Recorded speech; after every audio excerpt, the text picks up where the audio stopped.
like I love my dad, bro. And stud. He's an absolute stud. Yeah, we met him. Like, you know what I'm saying? And it's just like, but his like when I would see him go up to other people, I'm just kind of like, Dad, like, come on, bro. Like, you used to hate when I would come up to you when you was taking me to the gym, and I'm like the little dude running around.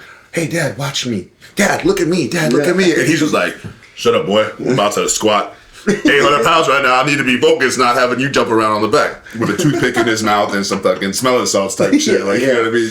And Anavar. But it's just, you know what's funny? It's just like back then, I mean, that was like pumping iron days, bro. Like, my dad was with all those dudes. Like, that's my dad's era. How old you dad? What, 70? Yeah. So it's just kind of like that's like, it's awesome.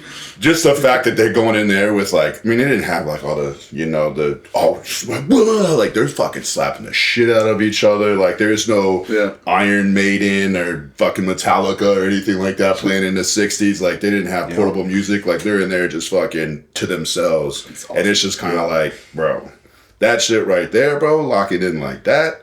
That's different. Like I'm so happy my dad taught me that stuff like that early, because it's just kind of like making this shit a lifestyle. Like I don't think, I mean, obviously if you're not training, like you're just a fat, lazy piece of shit, and I don't respect you as a person.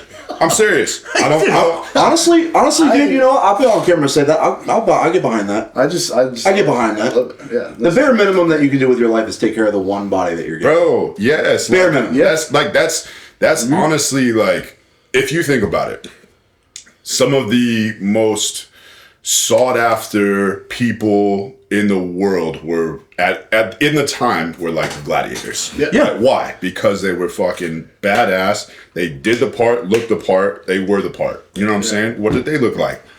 Machines. Fucking jacked ass motherfuckers, bro. Yeah. You know what I'm saying? Why? Because they realized you got to be bigger, faster, stronger, and more skilled than the other guy to not die. Yeah. You know what I'm saying? It was literally a life or death. Literally. So it's just kind of like, you just use that as an example. Okay, cool. You need to be the biggest, strongest, baddest motherfucker that yourself can be.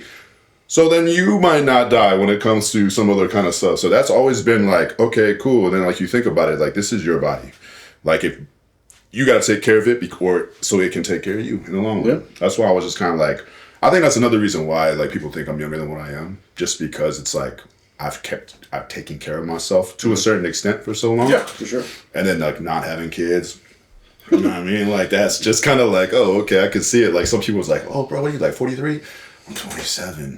Fuck. You know what I'm saying? Just because they're all stressed out because of kids and all this other kind of crazy stuff. Yep. But like I'd say probably being a business owner is the hardest. As hard as it can get when it comes being stressed, bro. Like just having to be, you know, responsible for literally everything on top of like your separate, like your home life, work life, friend life, like everything has to be combined except for like when you're an entrepreneur, it's just like, nope. You have no life. You have no life. It's just like, this is your life, bro. You know what I mean? It's like, yo, like, you know what I mean? Like you got like, so especially when it comes to like, I don't know, being in camp or whatever that is. I mean, you training year round for that stuff, but it's just kind of like, that's your life. It's like you got to fit everything else into that part. No, yeah. I can't speak for you, but I would imagine you do some certain level of this. How I structure my entire life when I'm prepping for a comp, and then just literally maintaining throughout the entire competition season because the comps are so close together is I have my training, my nutrition, my supplements, my rehab, and my rest, and then I plan everything else in my life around that. Nothing takes priority over me competing. Nothing. That's how it was for me when I was. I mean, it's still like that for me now, just because it's like it's just me teaching. I mean, I got my business partner. He helps out whenever he can, like when it's within his bandwidth of stuff. But it's like if we got people that got experience and stuff like that, he just kind of like, hey, bro, I don't feel comfortable doing this, which, you know, that's cool with him because it just means he knows his, I guess, his skill set when it comes to this. But he also is kind of like, almost kind of not afraid of the responsibility, but it's just kind of like, it'd be like you know what I'm saying? Be in a room full of like a ton of these like top level guys, and you know you're supposed to be there. Yeah. Everybody else believes that you're supposed to be there, except for you don't think that you should be there. Yeah, imposter super hard. It is, I get that. Imposter syndrome. Yeah, I know where your boy's coming from on that. where when I first started like getting into coaching, it was just like, I don't belong here. What the fuck am I doing here? I don't know shit. I thought I knew anything. I don't know everything. I can't relate. I always thought I was the shit. Yeah. Well, I mean, wow, very inspiring for the yeah, but there's difference though. Like look at your accolades though. You know what I'm saying? Not in like a bad way, but it's like, and this is what I try to tell people all the time: competence. Yeah. Builds confidence. Yeah. All day long. But there was definitely a moment where like you realized there was levels to things. Like 100%. I knew it was like, okay, I'm on the right track with coaching and I'm doing the right thing to get better at it, but there's levels to this. Yeah, 100%. Right. And you get put in a room and you're like, oh. like you know way more than me. Yeah. You can run into that shit with almost everything. For sure. Yeah. A good example of that, because like the strongman thing, I'm at the top of the level there. I'm at the top of that mountain. Mm-hmm. But if I go to fucking Barrax and I go train with him, he's gonna shoot circles around me. Sure. He's going to pick apart my fucking shooting technique, my transitioning technique, my reloading technique. He'll pick all of that shit apart and make me feel like an amateur. Why? Because that's his life. That's what he knows. And he has a million infinite more experience than me. Yeah. That's what I tell people all the time, especially like first time shooters that come in and they're like, well, I'm like, look, this is your first day of school and this is kindergarten. Mm-hmm. You know what I'm saying? People don't understand that. Like, it's the same thing in the exercise world or the strongman world. Yep. It's just like, look, the best dudes are guys that not just starting off. Like, it takes a lot to put that kind of stress on your body. That's years. That might be fucking decade worth of work. Mm-hmm. And you thinking that because you ain't never heard of nobody before, like, oh, they must be brand new. It's like, people always ask me, like, oh, bro, what do you want? 25 years of experience and exposure to the fucking gym. That's what the fuck I want. You know what I mean? Like, this is dense muscle. This is deep shit. This isn't that like, oh, I just, just got jacked in the past year. Yeah. Whatever. It's like, bro, I took my vitamins and saved my prayers. Yeah. It's just like, bro, I've been doing this since I was like fucking 12, bro. Like, why don't you tell... We're already digging into it. Who the fuck are you? Yeah, let's how about we do our intro now so we can get it out of the way? Yeah, 8 minutes in. Welcome to Primal Perspectives, episode 6. We're here with Eric. He's the man. He's the owner of the Barrax. He's also a military veteran stud. He works out of Gym 5 with us. And every time he's come in, like even from like day one, we've just kind of chopped it up and been chill with one another. So yep. He's a small business owner like ourselves in the Nashville, so we figured it'd be a good opportunity for all of us to get together, and we would love to do something at the Barrax as well. Bro. Absolutely. He's been trying to get me out there for a while, but every time that he has something going on, I'm either out of town or I have to work or some shit like that. Yeah. We'll do a collab video. Oh no, we'll do a collab video. I ain't going nowhere. I ain't minimally for the next 3 years, bro. we got a 3-year contract on our spot, so perfect. It's like plenty of time. I ain't got no excuse but to grow, and by the end of that 3 years, I'm hoping to get either a bigger spot like part 2, number 2, or just completely upgrade to a larger facility. Bigger number 1. A bigger number 1 and have that be like our headquarters. So that'd be cool. It is, yeah, but it's just kind of like, oh, bro. Yeah. So what is the Barrax? I'll give you this little background on my history. Yeah. So joined the Navy after college, 2010.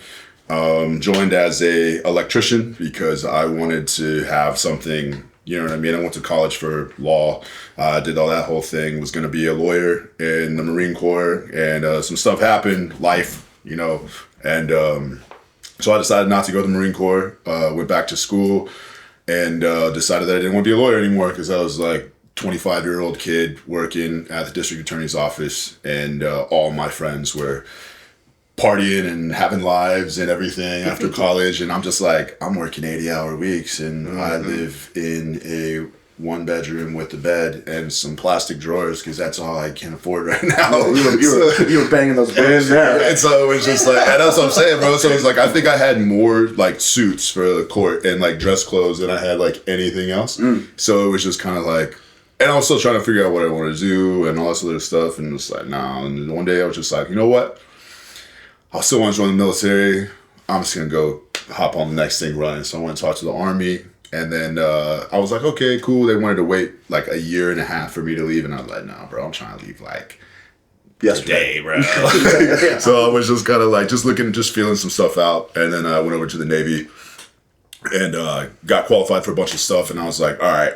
They just had like I'm not even exaggerating, like a stack of binders this big, like 2 of them for just all the jobs that were available for me to choose from. Mm-hmm. And I was like, all right, one stipulation, I don't want to be on a ship. And they're like, okay then. Like it was like 4 jobs. And I was just like, yo, what is all this? And they explained everything it was. And I had talked to some people about like, hey, what would be the best move? Like, I don't really understand this because these are all military specific jobs. Like, what do you think is the best bang for my buck? And they everybody kind of conceded onto the one thing of being an electrician because, and then I got shown electrician money. Like, you know what I'm saying? I was like, oh, bet. Yeah, start off with this experience, you know, almost 6 figures right off, you know. God damn, okay. Day one. Well, for this, I was a generator electrician. Okay. So it's like power distribution specialist type thing. Okay. In the Navy, they call them CBs. So it's like the people that take a generator from and create, you know, power, like taking transformers and all this other kind of stuff and connecting all the buildings up and all the tents, making sure everybody's got comms, power, AC, all that stuff. So definitely a good correlation over into the real world, and got attached to a special operations unit with them, and they kind of took me just to see what I was, and I ended up getting involved with the training aspect of stuff because they found out that I had a college degree. I wasn't a retard. And so they were just like, oh, hey, let's see if you'd like to qualify and go to some of these courses just to see if you can hack it. Little did I know it was this little specialized program. They took 60 people, 3 control groups of 20 from different aspects of the military, as Marines, special operations guys, Navy EOD, all this other kind of stuff. And what they were doing is they wanted to create a program because the support people like myself, a lot of people were getting attached to the special operations unit, but they weren't combat proficient. So it was like they're going to Afghanistan, they're going to Iraq, they're going to Somalia, Sudan, Syria, all these other places, and they're not being an asset other than with their job. So they wanted to make people a little bit more combat proficient, especially when it comes to using weapons and getting introduced to half the stuff that's on this back wall. Yeah. You know what I'm saying? So it's like, it was a little experimentation for me. I had no weapons experience whatsoever other than what I learned in combat school.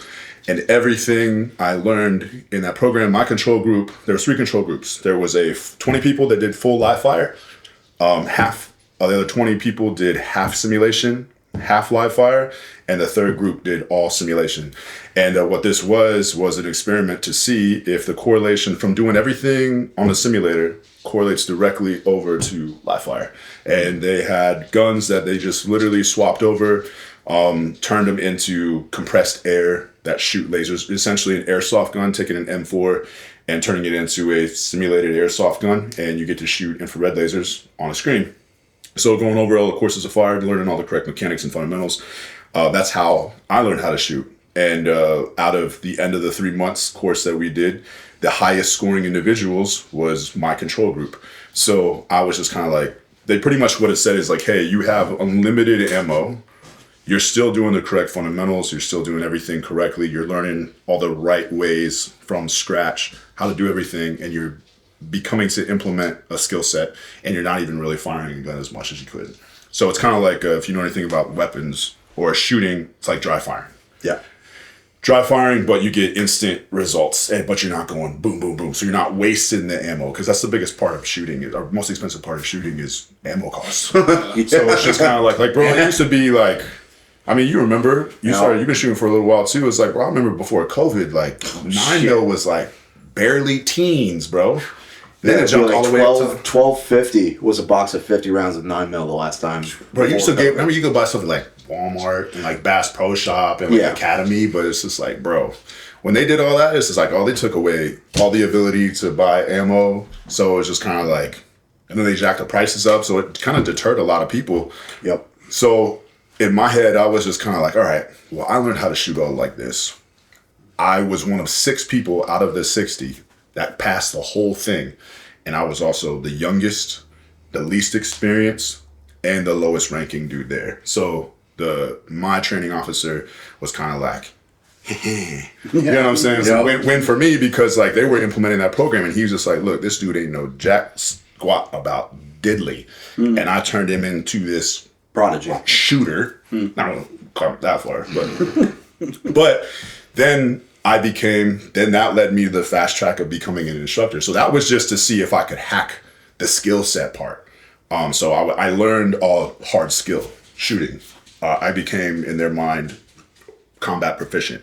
So from there, about another year later, into doing electrical stuff, went on a couple special operations deployments with Green Berets, Navy SEALs, got exposed to a lot of stuff. I was never a door kicker. I was never an operator or anything like that. I was just a support guy that sat in the truck when they went on missions. And then everybody got back in the truck, and I'm sitting there on a 50 cal just looking at a camera just going, all right, we're good. You know what I'm saying? Yeah. So it's like, meanwhile, all the other stuff is happening. I'm just chilling. You know what I mean? And then we get back to camp, and it's like, okay, cool. Let me go check the power grid and all this other kind of stuff to just make sure everything. So it's like I was still doing my job, but I was also doing a little bit more. And then they decided that, hey, I was not a fucking retard, so I'm going to send you to an instructor school. And that's where I gained, I would say, probably the first half of the knowledge and found out, okay, cool, this is something that I actually, like, enjoy. Mm-hmm. You know what I mean? It's like you find something that you think you're going to like, you working, like what you were talking about downstairs earlier. It's like you get a hobby that's a job. Yeah. And then it's like you start, grinding a little bit more, and you're like, okay. And then it becomes like a career path for you. Yeah. Then next thing you know, it's your life. Totally. So it's just kind of like me finding that little niche. I was just like, I did a couple deployments as like an adjunct instructor into like Kenya, Uganda, Somalia, and stuff like that, and teaching people how to shoot guns that were never even seen. They walking around with one of these things. Yeah. And I'm giving you one of these now and taking you, okay, cool. I know you know how to use this. Yeah. But I'm going to teach you how to use this. You ain't got to use this.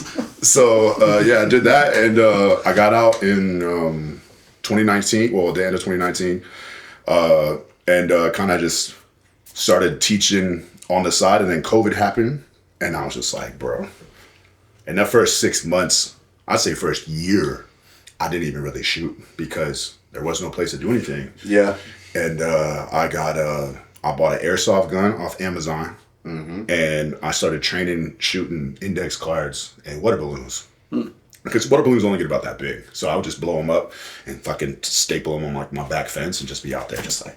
I mean, it wasn't loud. It was just worked. Like, you know what I'm saying? But it was just getting the reps. Because I personally... I just don't like dry fire. Like for me, it's one of them things you do to like better certain aspects of your overall skill. Like your draw to first shot, target acquisition speed, stuff like that. It's kind of like doing a lift with no weights on the bar, or doing a lift with like 10s.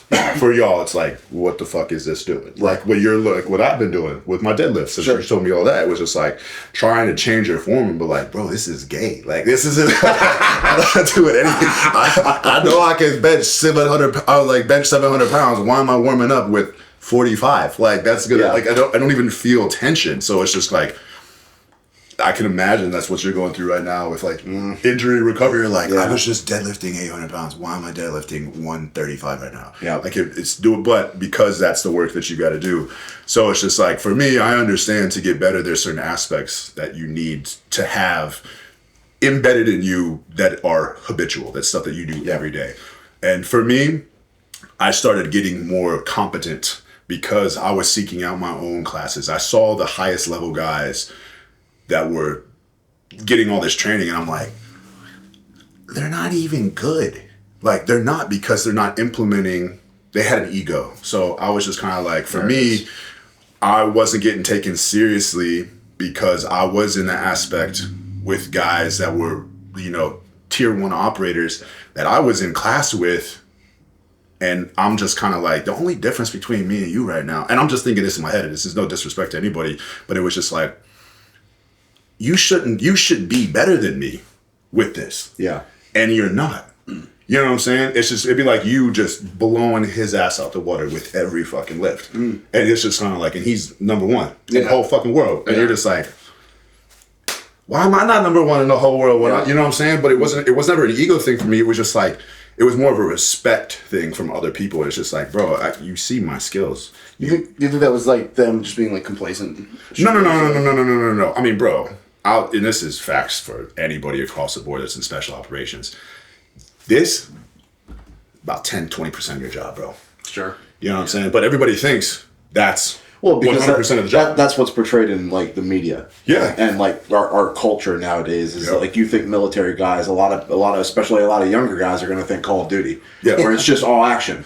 Yeah. Oh, I'm just going to be kicking indoors and shooting terrorists and all of that shit. That's just what the military is. Yeah. But it's funny because it's like people do it to me all the time. Like, look, bro, I signed up to do a job. I have no, regrets. I mean, I have regrets. Everybody's got regrets on what they could have done and what they should have done and stuff like this. I mean, but I got blessed enough to get exposed to the best guys in the world, some of the best training in the world.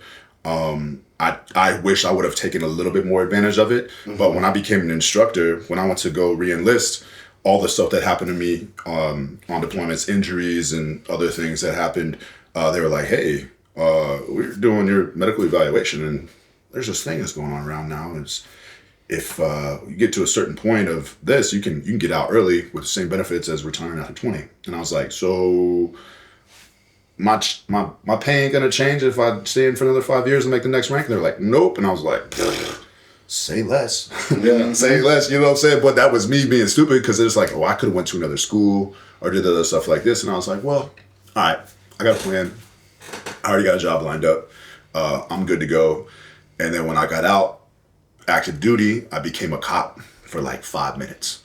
And then my old boss that had initially put me in the program that I told you guys about, he called me and was just like, hey, bro, I heard you got out. I heard you got the golden ticket. I said, yeah. He's like, what are you doing? I was like, I'm a cop. And he's like, what? Are you serious right now? He's like, where are you a cop? And I was like, down in New Orleans. And he's like, shut the fuck up. He goes, you crazy son of a bitch. Why? He's like, you couldn't get a job? I was like, bro, I just, this was easy for me. Like, they all came to our facility and trained. So it was just kind of like, they heard I was getting out.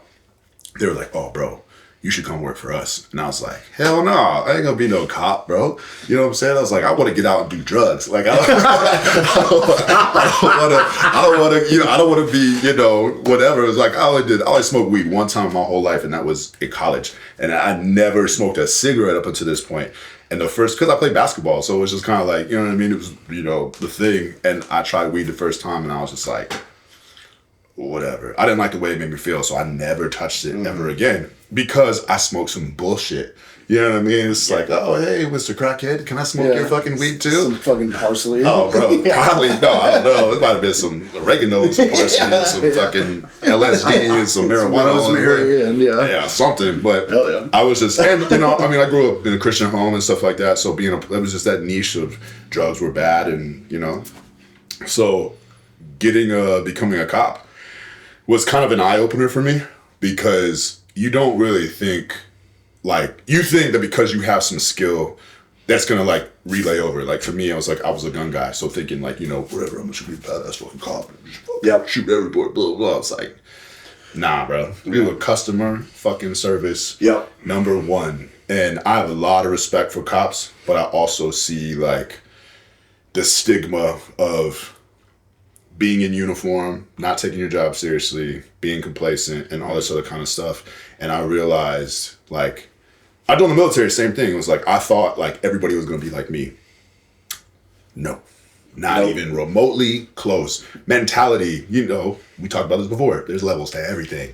And I thought I was coming in because I put the military on a pedestal, just like everybody does at first. You know what I'm saying? And then you get there and you're like, fuck, you guys are fucking retarded. And I got to deal with all of you? Shit, I thought it was going to be a bunch of me, and we were just going to be fucking, 300 motherfucking Spartans coming out this bitch. Nope. Wake up call. No, not at all. I mean, it was cool because it's like, if you have that mentality, like, y'all could survive boot camp strictly because you're just like, fuck yeah. Get my fucking dick hard doing 9,000 fucking push-ups. I'm gonna get fucking yoked up, bro. I don't know. I might get lost somewhere on the trail when you're doing your fucking PT. The running for 6 hours straight might get me, bro. That shit gets everybody, bro. Like, it doesn't matter because, like, for me, when I made that decision that I was gonna join the military, I was just like, I'm gonna be Captain fucking America. Yeah, you know what I mean. Like, that was. They're gonna never have seen a soldier like you. Yeah. That was my mentality, bro. For real, I'm serious. Because I had like this both my grandparents were Marines. My pops was in the Navy. Like, you know what I'm saying? That it wasn't this, I didn't have this calling because, oh, my grandparents, my dad, and blah, blah, blah. It's like, no, I want to go do some fucking gangster ass shit. Yep. You know what I'm saying? I want to see the world. I want to go do all this. Whatever. I want to just have that, like, it was like my rite of passage in my mind for me to become a man. And then when I got there, I'm like, damn, fuck, bro, I could have did some other shit. But you know what? Everything happens for a reason. And I don't regret nothing because I wouldn't be where I am today without it. But anyway, to get back to this, I took everything that I learned how to shoot, and I ended up working at this place that was back in California. And it kind of opened my eyes to revamping how I wish I would have got trained from the get-go. Because remember I was saying earlier, like I started seeking out my own training and was like, hey, if I'm going to see some of these world-class shooters, these guys are the best in the world. They're coming to teach us in the military. Like once you become an instructor at a certain level, like you're not learning from that job's lead instructor anymore. Right. Because you're all on the same level when it comes to the encyclopedia of knowledge that you have up here, because you're getting exposed to it. So like, what's the next step? It's like, okay, cool. World-class, Olympic level, world champion shooters teaching you how to use this, but also how to move. Like, I don't need to teach you to be violent. You already got that down. I'm going to teach you how to turn this into the most optimal working machine that you've ever put in your hands. So it was just kind of like, when I started taking classes like that, I was just like, what the shit? The Bentley keys? Huh? The Bentley keys? I wish, bro. Yeah. I got that 97 Saturn Ion keys, bro. Ooh. I ain't that rich yet. Maybe next year I'll pull up and we can do this in my spot. Yeah. All right, I'm fucking down. Yeah, I want to do that. We'll do another podcast with you in the barracks at the end of the gun range. We'll just let people be working around us. Taking shots over our head. We got ear pro in. Yeah. It's not for the comms. It's for, so we don't get blasted. But so I kind of wanted to do that. What happened to me, I kind of want to do that to everybody else. Was there is such disparity when it comes to good levels of instruction.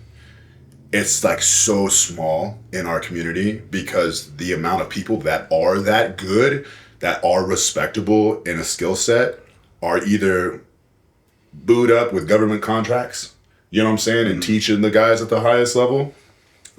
They're not really worried about the onesie twosies, but it's just kind of like, but there's so many dipshits teaching people incorrectly, and it's just like, it's not that hard. The knowledge is, there's so much knowledge out there that is high level knowledge on YouTube and on the internet. But what happens is a lot of these people, you don't know what you don't know. So when someone looks cool or maybe does something that they think looks cool, they're like, oh, this dude is the biblical whatever that I need in my life. And it's just like, what's that person's experience? Now, I know tons of guys that don't have military experience or police officer experience, never carried a gun in their life other than being a competitor. And guess what? They are amazing at articulating the reasons why you need to do what you need to do with the fundamentals of the gun in order it to be the most efficient and optimal piece of machinery in your hand. And then there's the guys that think they're that, but don't have the education or the experience to back it up. And so many people are taking that as doctrine. Yeah. And it's just like, I get asked on a daily basis, hey, what do you think about this guy? What do you think about this guy? And I said, all right, this is what you got to do. Pay attention to what I'm saying in class. Use your common sense, understand the why, and then watch and see how he articulates it, and he articulates it, and he articulates it. If there's some kind of common ground, cool. But if that disparity is so drastic over here compared to being over here at me, maybe you should kind of think about what he's saying with the knowledge base that I have given you already. Right. You know what I'm saying? So your base level, and now it's time to branch out. Yeah, so it's just like, but for me, because I have so much knowledge, because of the experience and the exposure that I've gotten through the military and all these professional shooters that I've gone to classes with and surrounded myself with over the past, 12 years now? So it's just kind of like, okay, cool. There's 100% levels to everything, and a lot of it is just not so much experience, it's education. Yeah. You know what I'm saying? It's just like you guys. You can just have somebody that's just crazy strong, crazy powerful, never got injured in his whole life, pretty good at lifting, and be in the top 10% of strongman. Yep. If he doesn't get hurt. Sure. You know what I'm saying? And then it's like powerlifters. There's a lot of powerlifters that are just crazy strong, and it's just kind of like, okay, cool. We haven't just got you. Maybe you hopefully never get an injury, but like you might not have the knowledge that you have. Sure. You know what I'm saying? There's a lot of parallels to what you're talking about with like coaching. Oh, 100%, bro. I mean, instructing's coaching. I'm a coach. It's a different weapon, right? Yeah. Like it's just mine's barbells, yours is a handgun or whatever. Yeah. The biggest thing, I mean, in my field of shit of seeing people is it's always just ego. Like ego kills people. God. It murders. Don't even get me started. That was the other day when we were training. We were training with Jordan. We were doing those deadlifts, and can't remember the guy's name that was right next to us, but he comes over. He was doing like bench or something like that, and he's like, "Oh, I just wanted to come over deadlift because I saw you guys were deadlifting," and immediately red flag. I'm like, "Okay, so your motives of training now is try to like impress us or something like that." So immediately I'm already going to be like a hard ass, which I was with him, and just call him out on his bullshit. Is it one of the trainers there? No, it was just a dude, Just a random? bystander. Yep. Comes in, he's like, "I haven't pulled in 6 months. I'm gonna go for a 1RM," and I was like, "Hey man, I don't think you should do that. I think that's dumb." I mean, you suggested it to him. He wanted to go for 5, so Yeah. you just go to 4. Just get an AMRAP. Yeah, I was like, just go. trust Yeah, him. I was like, go to 315. He wanted to pull 5. 315. That's what Yeah. I said. Yeah. And I was like, that's dumb. You haven't pulled in 6 months. Just go to like 315 that didn't hurt you and just see how many reps you can get. Yeah. Start with that. And he's like, no, dude, I'm gonna fucking pull. Dude, got folded. That shit was glued to the floor. And then like was like a dog kind of like whimpering off to the side. And I chirped him and I was just like, hey man, you train with Evan and I, like in a month you'll pull 2 of those. You know, like you can pull that for a double. Yeah. But you gotta be willing to like say like, I don't know what I'm fucking doing. Yeah. And I also said to him, I was like, my red flag is that you were benching and now you're deadlifting. Like, why are you doing that? You weren't even doing lunges, you weren't Yeah. squatting, you weren't working any legs, and you Yeah. decided to come over and just say, fuck it, bro. I'm gonna start pulling. Pull my dick out, see how big it is. And you got stapled. Like, yeah. And we saw your clit, bro. Yeah. Shit is So we see that all. We see that all the time. And it's like, I yell at our guys all the time. I'm like, dude, you're not impressing me how fast you can pull 135 off the floor. Yeah. Stop pulling Don't- it like an idiot. don't Like, care. stop. Oh, dude, you pulled it so fast. That's one play. It's sick. No, it makes me more angry that you're trying to like rush it for the sake of ego. Bro. And That's why, like, I have the same problem with students. Like, because, so my whole thing is, we're on the simulator, essentially, don't take this for, biblical purposes. tell us what It's the like- business is. For Okay, yeah. So I'll explain everything. So Yeah. I wanted to, with all my stuff that I had, I wanted to be able to give people the opportunity like I had. It's being surrounded with a lot of knowledge to gain. And so even if you have experience, like I don't care, I train cops, I have guys in the military that come on a regular basis, lot of moms, lot of women, a lot of people that want to just get comfortable carrying a gun because that stigma of, gun going off and not having one in the chamber and I'm going to carry it like this. And it's just kind of like, okay, cool. What we do is we teach you how to shoot. Then we start putting you in scenarios that you are likely to, if you have to pull it, these would be the times that you would pull it. Gas station robbery. The most realistic Yes, scenarios. we try to make it as realistic as possible because you are not going to rise to the occasion unless you have the training to do so. Yeah. It's just like lifting. It's just like fighting. Everything, there's You levels resort to to that. your lowest level of experience. you said it beautifully earlier. What was it? Competence leads to confidence, or the other way around? Competence leads to confidence, and it's just kind of, and vice versa. Yeah, you know what I'm saying? 100%, So it's just kind of like, because, and as I tell everybody, to get good at something, you need 2 things. You got to be comfortable doing it, and you got to have a knowledge base, and they go hand in hand. Shooting is one of the most uncomfortable things for a person that is new. I don't give a fuck how badass you think you are. That little bit of anxiety that goes off in your hand, you're just like, oh, okay, cool. And then you get used to it, and then you're just like, oh yeah, this is fucking tits. No problem. But a lot of, now that's the difference between ego of women and men. A woman will be scared, but she'll feel comfortable when she has the knowledge base to make it make sense to her. Sure. You know what I'm saying? And then with like a guy who's like, yeah, I got this, bro. Yeah. I got this. So I created all these standards. I didn't create them, excuse me. I took the standards that I was held accountable to from the Navy, implemented into our curriculum and just kind of tapered it down. So we have 7 different levels, going from FNG, fucking new guy, to unobtainable operator status. And unobtainable operator status is the times and the skills of the overall drills. You reach a certain, it's speed and accuracy all day long. So it's like, hey, how fast can you do this drill? And those drills are pretty much essentially the fundamentals: shooting, reloading, malfunction checks, all the kind of stuff with a pistol and a rifle. And it's just like, these are the things that make you combat proficient with this tool set. So it's just kind of like, and if you can't do that and meet those time standards, then that's your measurable outcome.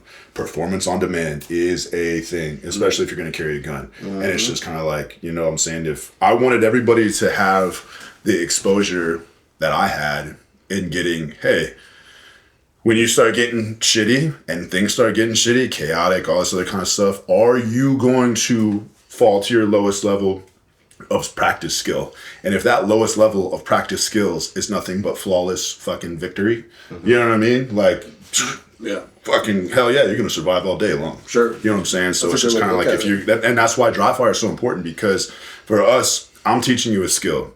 You get to do whatever the fuck you want with said skill. If you want to go home and practice the way that I gave you the knowledge, so you can get the understanding of, okay, cool, if I fuck up, I'm going to know what I'm fucking up on. Oh, my grip's messed up. Or I didn't have that full sight picture. Or I fucking pulled that trigger too hard and made my gun just move a little bit with my anticipatory reflex. With the knowledge that you have, you should be able to self-correct, self-diagnose on the fly. Yeah, I was like, I have a certain level of experience and exposure to working out. Not at y'all's level, but I'd say 2-3 steps below it when it comes to just overall, hey, what you need to do, because I was a college athlete. You know what I'm saying? I was in the military working with, I would say I was in professional athlete shape, being with what I was around in the units that I was in and watching these guys work. You know what I'm saying? So no just doubt. Same kind of concept. But when it comes to form, structure, all this other kind of stuff, that's y'all's world. You know what I'm saying? So I don't got no problems. Hey, bro, watch my deadlift. And you're just like, yeah, that's fucking good morning. That wasn't even a deadlift, bitch. It's just like, so it's just kind of, but like, to me, I don't have an ego with that, because I'm sorry, where the fuck are you? Oh, you're the fucking strongman in the whole goddamn world. So yes, I'm gonna fucking listen to you. You're not some dipshit in the fucking gym that's overweight and that's your 9 to 5 is a fucking training job at a gym.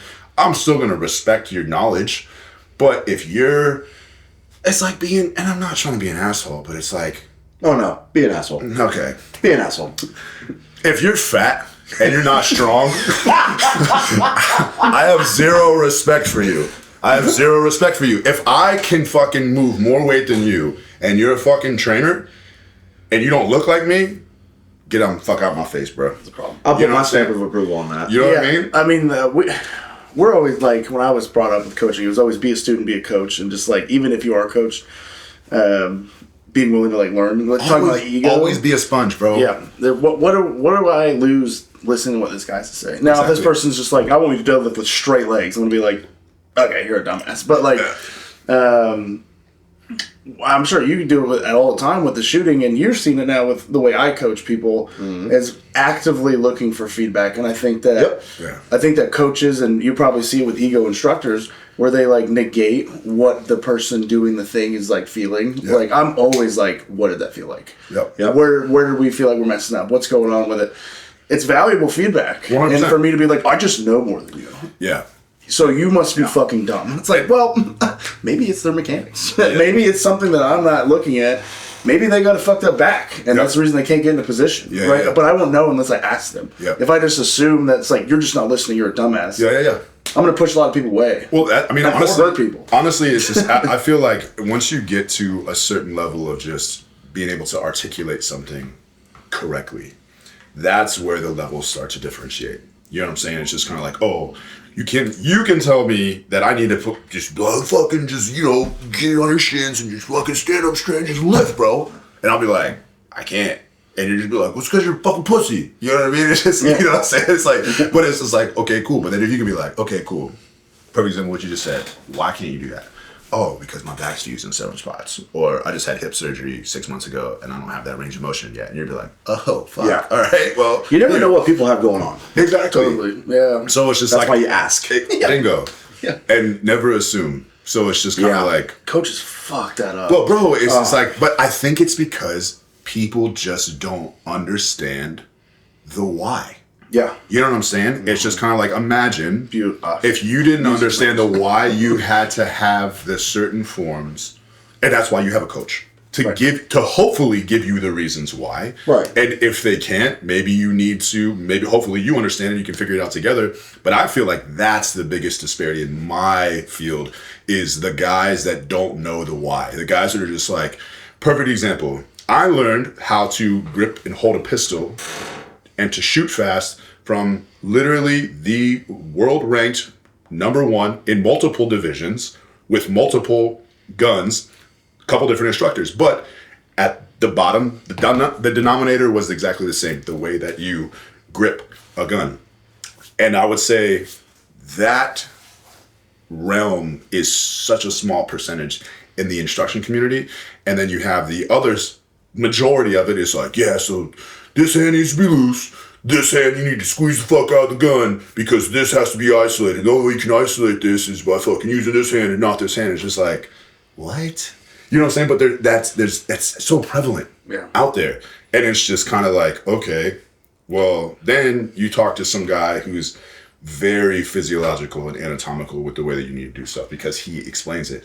And then he's dropping knowledge on motherfuckers that can use this.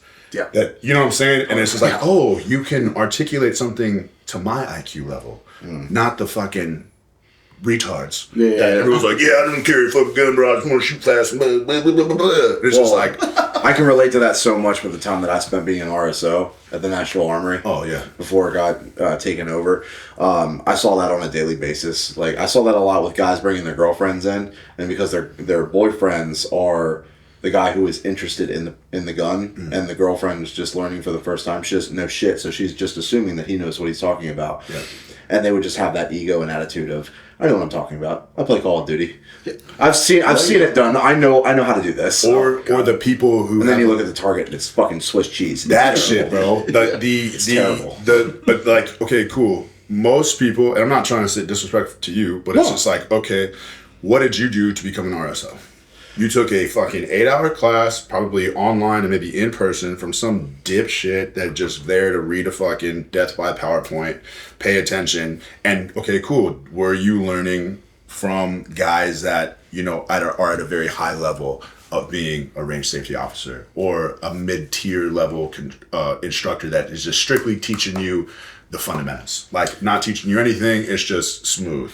So I'm not saying that you. No. When I got certified as an RSO, we did the 8-hour course with somebody that was actually licensed by the NRA. Yeah. And he is somebody who actually owns his own private shooting instructing business. So he has guys that come out for like a week long, and they'll go over different scenarios, getting out of your car with weapons, and like they'll do that shit where you'll start fist fighting with somebody, and then 30 seconds into it they'll toss a dummy gun in between you. Yes. Like he did shit like that. So I would say intermediate. His skill level, as far as like what he was telling us was intermediate. Yeah. We just knew what, like he was telling us what to look for when problem people would come in and shit like that. Gotcha. And then like in order to be armed on the range, we had to show that we weren't fucking stupid. We all did like the pistol 101 shit. Yeah. Drawing and then we had to shoot qualify. Yeah, to the standards set at the range. Exactly, and I feel like that part. So that's cool that you have that, but I feel like that shit needs to be way fucking longer. I would agree. You know what I mean? I would agree because I worked with some guys who had no business being. Exactly, that's what I'm saying. Exactly, and that's what I see all the time, and it's just like I just look at. My staple is, because it's just a measurable thing, was the state of California's CCW qualification. Oh God! And it was like, what? Mm-hmm. You're giving someone the ability, which, hey, that's your Second Amendment right, but at the same time, you need to give. Okay, cool. If you're gonna have this, you gotta have training. You gotta show me that you're competent enough to do this. Not put 50 fucking holes into something that's the size of a door from 5 meters away. Yeah. Anybody can fucking do that. You know what I'm saying? Like, but you need to show proficiency, and the CCW test isn't a proficiency shooting thing. It's a law-based knowledge test. In my opinion, it's essentially a law-based knowledge test and the bare minimum for shooting accuracy. And it needs to be the other way around. When I did my CCW permit class, our shooting portion of it was 10 minutes. It was like 15 minutes, right? Yeah. And the yardage was 2, 5, 7. Yeah. That's it. 7 yards was the furthest away, and we had people missing in the class. By the way, and like by missing, it's like, hey, you got me to shoot at, not y'all big motherfuckers, like just my ass.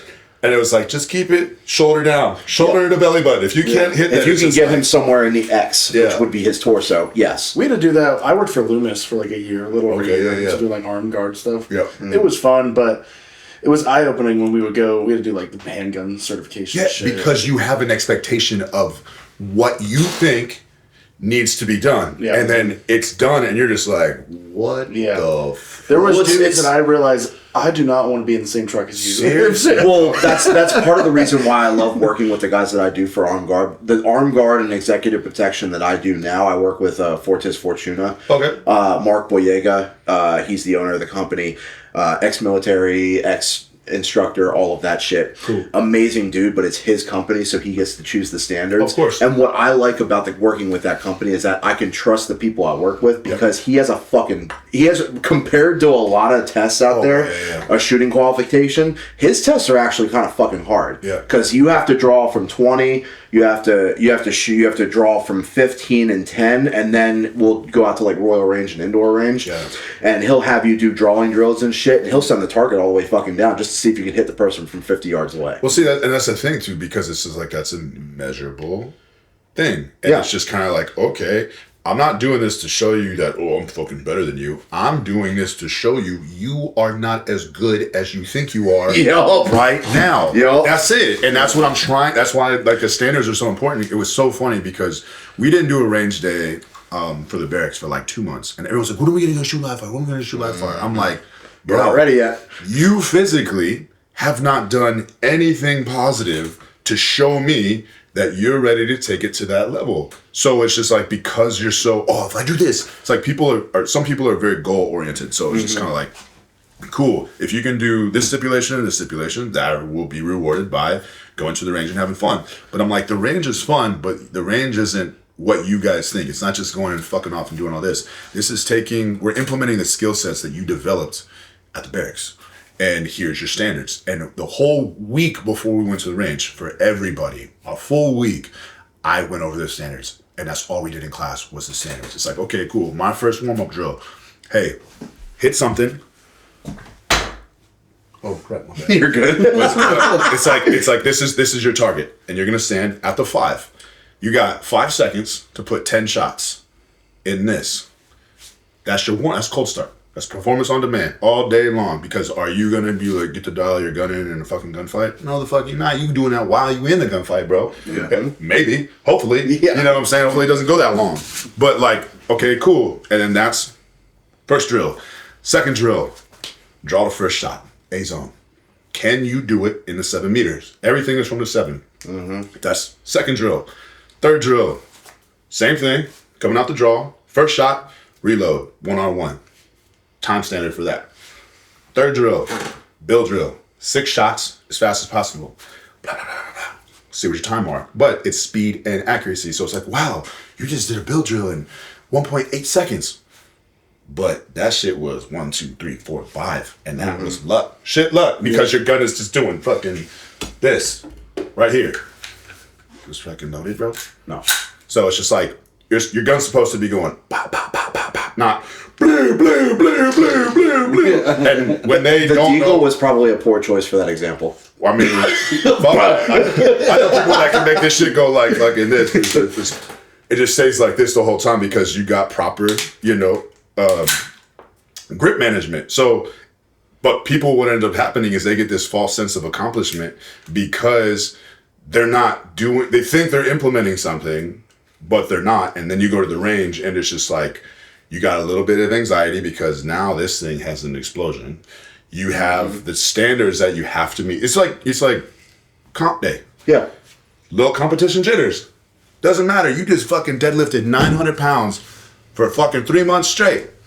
That's going to be your starting weight. Why the fuck you nervous? Yep.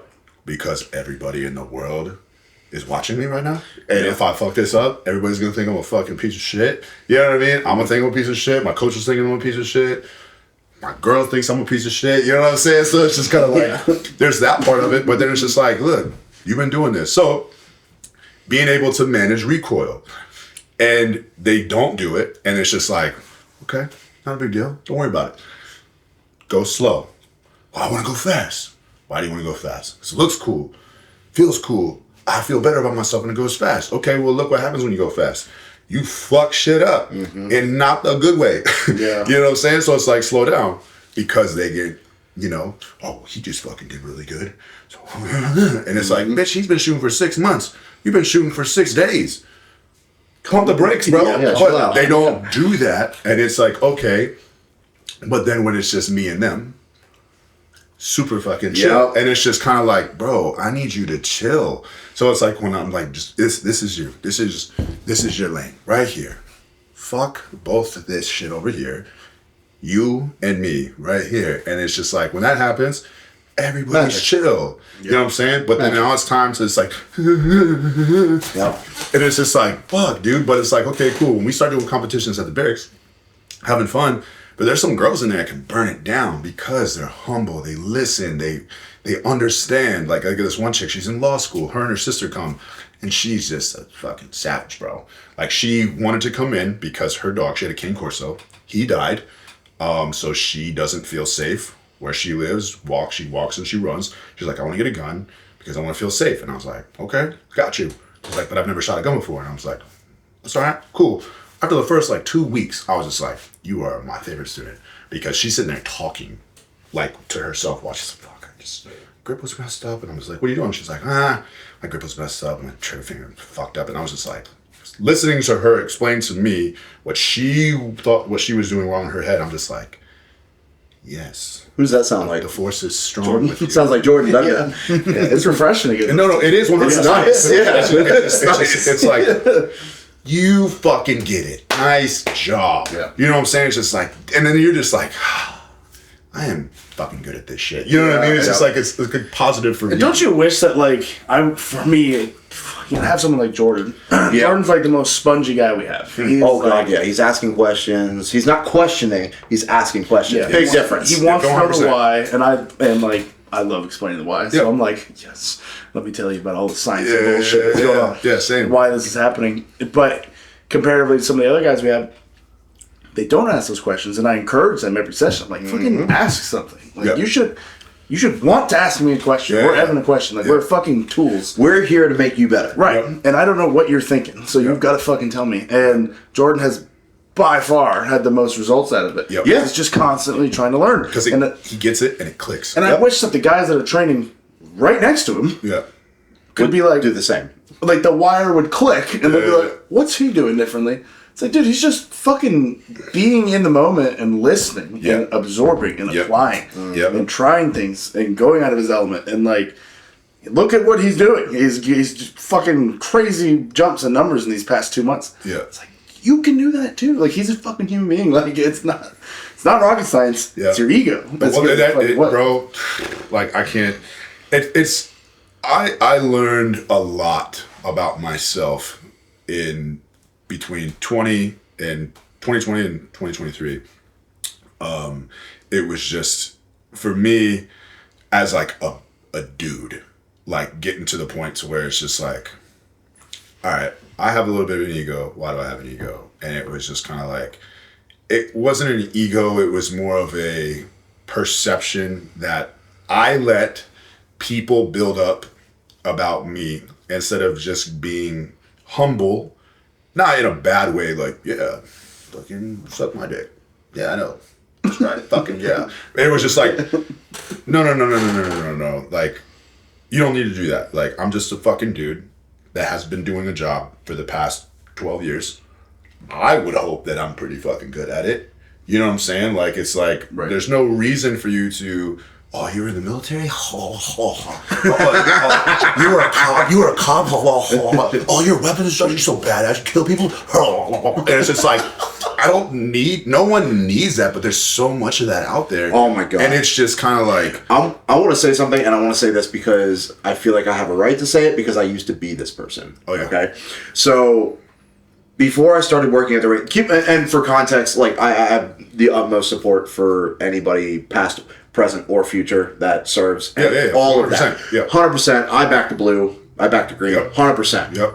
Big patriot guy that way. With that being said, working at the range showed me the reality. 1,000,000%. The reality that guys that are in the military think that they're badass. Every person, with the exception of one or two guys, the entire time I worked as an RSO, every guy that was in the military that came in thought they were John Wick. Yep. And they didn't know shit. Yep. They were stupid. Because of the stigma that they are drinking their own Kool-Aid that they're making. Yeah. Not that someone else is making. You know what I'm saying? Like, I'll make the Kool-Aid that you can drink all fucking day because you deserve that shit. Same with fucking you. I will fucking keep that shit coming because I respect both of y'all's skill set and I put y'all on a pedestal. One, because you're the fucking number one strongman in the whole goddamn world. So I'm gonna fucking listen to that. Two, you're his coach. Not even that. If just the fact that you can just move weight, throw stuff around, you have a knowledge base, fuck being his coach, like just with that ability. I'm not Evan's coach, for the record. Well, no. Oh, you know what I mean. Like, you train with him. Like, Nico. it's like, okay, cool. You guys bounce stuff off each other. Yes. You know what I'm saying? Yes. Or, Yeah. what's your coach's name? Nico. Nico. Yeah. So it's just like, with him, it's like, okay, cool. I would listen to him because just off his accolades. You know what I'm saying? Not because I'm putting him on a pedestal. I'm putting him on a pedestal because of what he's doing right now. Yes. Not what the fuck he did 10 years ago. Wow, you were Arnold Schwarzenegger's coach in 75? Mm-hmm. What you been doing for the past fucking 30 years then? You know what I mean? And it's just kind of like, that's the problem with people in the military. And that's the problem that I had is it was like, I was identifying and allowing people's perception of me to kind of dictate how I was going to portray myself. Mm-hmm. And it's just like, and I got to the points where it was just like, all right, that's what I used to be. And fuck what I used to be. You know what I mean? Like, what am I right now? Yep. I'm a very highly qualified individual that has no problem being humble when it comes to shooting. I know there's tons of people better than me out there. That's why I like shooting competitions, and that's why I'm involved in USPSA and IDPA shooting competitions, because I want to have a standard for myself that I know I can back. I know I can shoot. I know I'm more violent than 99% of people out there. Mm-hmm. Because I've learned to do that. And then it's just kind of like, okay, I'm not worried about that. I'm not worried about what I'm going to do in a gunfight. I want something measurable to me that I can chase, and I have a goal. And right now, my goal is to make master for now. Eventually, maybe be grandmaster, but that's like getting a black belt in jiu-jitsu. That takes time, dedication. Yeah. And right now, I have the dedication, but I don't have the time because my time is devoted strictly to building my business. So it's just kind of like, but I shoot minimally competition twice a month. Mm-hmm. And when I do, I just measurable results. I take pictures, I video record myself. I got all this stuff down, and I'm slowly but surely getting better. So I see that measurable context, and I'm just kind of like, no different than jiu-jitsu. Yep. Ranking up in jiu-jitsu. It's no different than hitting a PR. All of it's the fucking same. It's just discipline. And it's just kind of like, I know, just like y'all know, what it takes to get to the next level. And if you have the time and the ability, what is stopping you? Mm-hmm. You. Yeah. I know what's stopping me from going to jiu-jitsu every day like I want to, because I'm prioritizing the gym in my business over a hobby that's not going to ever be my life like it is for a lot of my friends, because that is their life, because that is their business. So it's just like, when your world is jiu-jitsu, I fucking hope that you're one of the best in the world in your division. You know what I'm saying? So. Because it's like, if you're not, what the fuck are you doing, bro? Yeah. You know what I'm saying? So it's just like, for me, I want to create, or I have created it, I want to have it flourish and be more of just, not just me because I'm drinking my own Kool-Aid, but like, I want to have for everybody else out there, I want to have them have the availability to have the highest level of education that they could possibly receive, and it start from the bottom. Yeah. You know what I mean? It's like having a Harvard professor be your fucking elementary school teacher. Right. How much more of a diverse education and an explanation of the why you need to do what you need to do than have it be some of the most recent, prolific, efficient information out there that you can utilize and start it from the bottom with. Instead of, all right, well, so this guy, it does this, right? And you just got to fucking point it down there and make sure that it just doesn't move whenever you're shooting it, and just fucking point it and just shoot it. You know what I'm saying? Like, there's so much I mean, that was a good explanation to me. Information out there, instead of just like, hey, you need to do this with this hand because of this, and this with this hand because of this, and be able to focus and do all this other kind of stuff. And people are just like, and then you got the one or two people that are fucking just. Isn't that a bitch? I have a couple questions for you, but and because now instructing is the main thing that you're doing now. Yeah. The power of cueing is like unbelievably diverse. Like, you have to say one thing to one person, we're like, hey dude, we're putting our ass to a wall. What is it that you always say? It's everybody is different and they have the same problems. Yeah, everyone has the same problems, but how you fix them, that's where it's different. Yep. And that's why it's like, I think that's the biggest thing, because of some people, and that's why I say it always comes down to education. Because for me, I like going, so like say like you're the best guy in, we'll say, production, and you're the best guy in carry optics.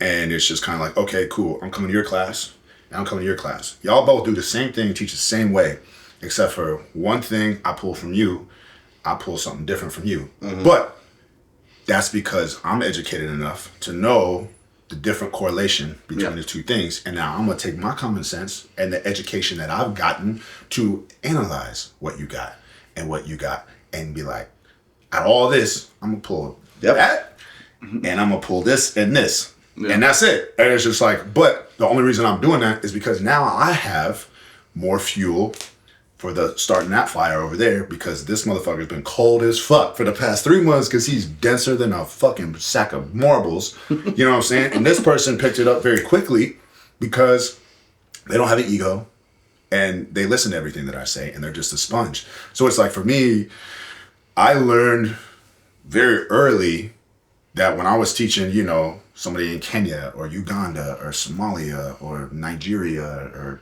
you know, whatever country we were in, and I was teaching, like, some of these people never seen a gun, never held a gun, never fired a gun, don't understand English, and just have a very low, you know, mentality when it comes to learning, because they just never been exposed to the experience or the exposure. And it's just kind of like, okay, cool, what do I have to do so you can get this? Right. That's where, that's what lights a fire under my ass. It's being able to go, how am I gonna fucking tackle this motherfucker? You know what I'm saying? You ever watch House? Yeah. Every person is a Rubik's Cube. Yep. Just a problem waiting to be solved. That's what makes it fun. Yeah. I mean, that's it. Same thing. When I was being brought up to coach, there's 3, you know, ways people learn. It's visual, it's verbal, or I mean I don't remember the correct word. I'm gonna get ripped apart, but like physical. Like, they need to do it. And we had Jordan. Hands on. Yeah, hands on. Yeah. I mean, I can't remember. There's like some stupid word for it, but it's like you got the ones where you're doing it, you're reading about it, and then someone's telling you how to do it. Right. I think those are the 3. And it's just like, I'm all of them together. Like, I can't just have one without the other. Each person's different, right? Yeah. So like Jordan, for instance, like we were trying to fix his like squat, and I was telling him the cues, and it was just like something wasn't clicking. Like, it just wasn't happening. I remember that. And I was like, all right, well, I'll show him how I do it. Yeah. So I showed him how I do it. I was like, kind of like that. Yeah. Get a little bit better, but still just like, something's fucking wrong. Yeah. Finally, I just took off my fucking shirt. Like, I was trying to get him to like screw in his heels and like screw into the ground. Yeah. And just wasn't. Like, he's just sitting there kind of shaking his legs. I'm like, man, I mean, no, that's not what I'm saying. Yeah. Pulled my shirt out, put it on the ground. I was like, all right, take your feet and try to create tension like that. Yep. Did it once, and he was like, oh. And he's been doing it ever since. Yeah. Well, it's the same thing with shooting. So it's like, so at the barracks, we have 3 different guns, solid guns you can use. We have the ones that are just plain, bare minimum, that don't move at all except for the trigger. You can do like mag changes and stuff like that. They're called cert guns. And that's just teaching people, okay, cool. Pretty much having the ability, if you can do something with a gun that doesn't move 100% perfect, 10 out of 10 every single time, awesome. Now the next step is you're getting an air powered gun that has a little bit of recoil, that has a lot of movement in the gun. And it's like, okay, cool, that's the next step. So if you can implement and you can show that progression and be perfect, great. You're not going to have a problem shooting a real gun, because that just showed me your proficiency in doing something that's like, okay, cool. That'd be like, all right, we're going to Topgolf, and Tiger Woods is our instructor. And we're taking the fundamentals that we just learned, AKA how to swing a golf club correctly. There's 3 different style clubs. You got your driver, you got your mid-range, and then you got your putter. I'm going to teach you the most optimal way to be the most efficient with all 3 of these. And then guess what? We're going to go to the golf course and we're going to play 18 holes, bro, with me. So it's just like Tiger Woods is now taking you there. So it's like, what part of that is like, so, oh, I don't think I'm going to be good. What the fuck? You know what I'm saying? Like, you now have unlimited time, unlimited balls, and the most optimal way of hitting a golf ball being explained to you by someone that has a plethora of knowledge. Why do you suck? Like, you know what I'm saying? It's just kind of like, but then it might be like, okay, cool. Hey, we just did all this on the simulator and you're just swinging. Like, you're not even hitting the ball. You're just going over you're hitting that little fucking rubber hose that like the little tee. It's like you're just smacking the shit out of that just to see, hey, that's not the right way. You got a little hitch in your hip, or you fucking popped your elbow, or whatever. So it's just like, okay, cool. You're not going to feel what it's like until you maybe see that visual angle of where that ball's fucking going. And it's just like, and you just smack it straight and you're like, oh, fuck. Hell yeah, let me see if I can hit harder. And you smack the shit out of it. It's like, and it's like, slice. And it's just kind of like, okay, what did you do wrong? Well, a lot of the times people mess up is just straight speed induced. Yeah. So it's just like, you know what I'm saying? It'd be like me, oh, he's like, oh, he's trying to fucking, or you just get a jerky motion. It's just like, nah, you just, you know, dislocated a fucking disc out your back, or you fucking hyperextended your elbow, or fucking whatever, fuck up your rotator cuff or your shoulder because you tried to bench 400 pounds when you've never benched more than 2 in your life, all because you just wanted to fucking do it fast. And it's just like, okay, cool. When I explain grips, it's, I would say maybe 10-20% it's the same for about 20% of our students, and then it's just like, you got this group that's totally different explanation. Yeah. This group that's like, I just made this up to correlate to maybe how you would do something. Because I always ask people, what do you do for work? Did you play high school sports? Just to kind of get a grasp on your movement ability, your athletic ability, your comprehension of just being not a stiff, you know what I'm saying? Yeah. And it's just kind of like, okay, cool. Need to be able to, all right, you ever held a baby before? Yeah. And it's just like, okay, you know how gentle you have to be with that grip, but it's still firm, like you're holding their hand, but you're not squeezing their hand. And I'm like, well, that's kind of like what you're doing on a gun. You're just locking it in place. I'm not squeezing the crap out of the gun. I'm locking it in place. So I'm taking away the movement that it has to go. If I take away the space, my gun's not going to go in that direction. So it's just kind of like... That's a fucking awesome way to break it down. Yeah, but some people don't understand that. Yeah. So it's like your gun is going the path of least resistance. Totally. So it's just kind of like, if I don't have the same grips on both... If I don't have a vice-like grip on my gun, it's going to go to the place that I don't want it to go. What gun's objective is to literally just reciprocate back and forth and have this motion. Not this motion. I don't give a fuck when anybody says this is not good for shooting a gun. Now, people will be satisfied with this because it can kind of go and they maybe get like a little bit of this motion instead of this motion. But like when you watch the best guys in the world doing stuff, okay, maybe that's the epitome of how it should be done. And if you can't replicate that, whose fault is that? Yours, because you don't have that skill and knowledge base yet. So it's like, or willing to learn it.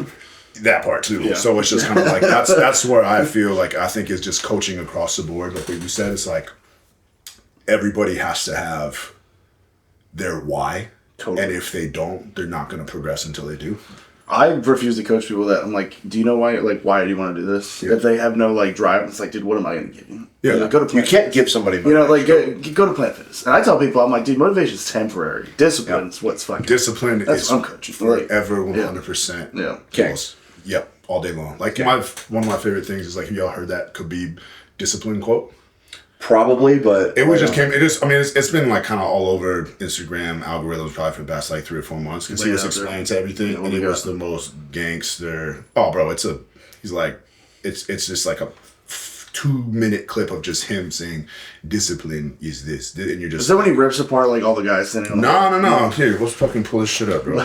just so you can see like what it's like. I think my favorite quote from the Dagestani guys is from Islam, and he says, "Talk shit now. I come here, kill everybody." Yeah. It's like, what do you guys want now? I think it was Hazmat. Yeah, you're right. It was Hazmat. Yeah. Psycho. Yeah. I love him. Awesome. I love him. He's like evil Khabib. Yeah. And I love that so much. Really listen to this shit right here. I'll cue it in for the listeners. You find that, Jamie?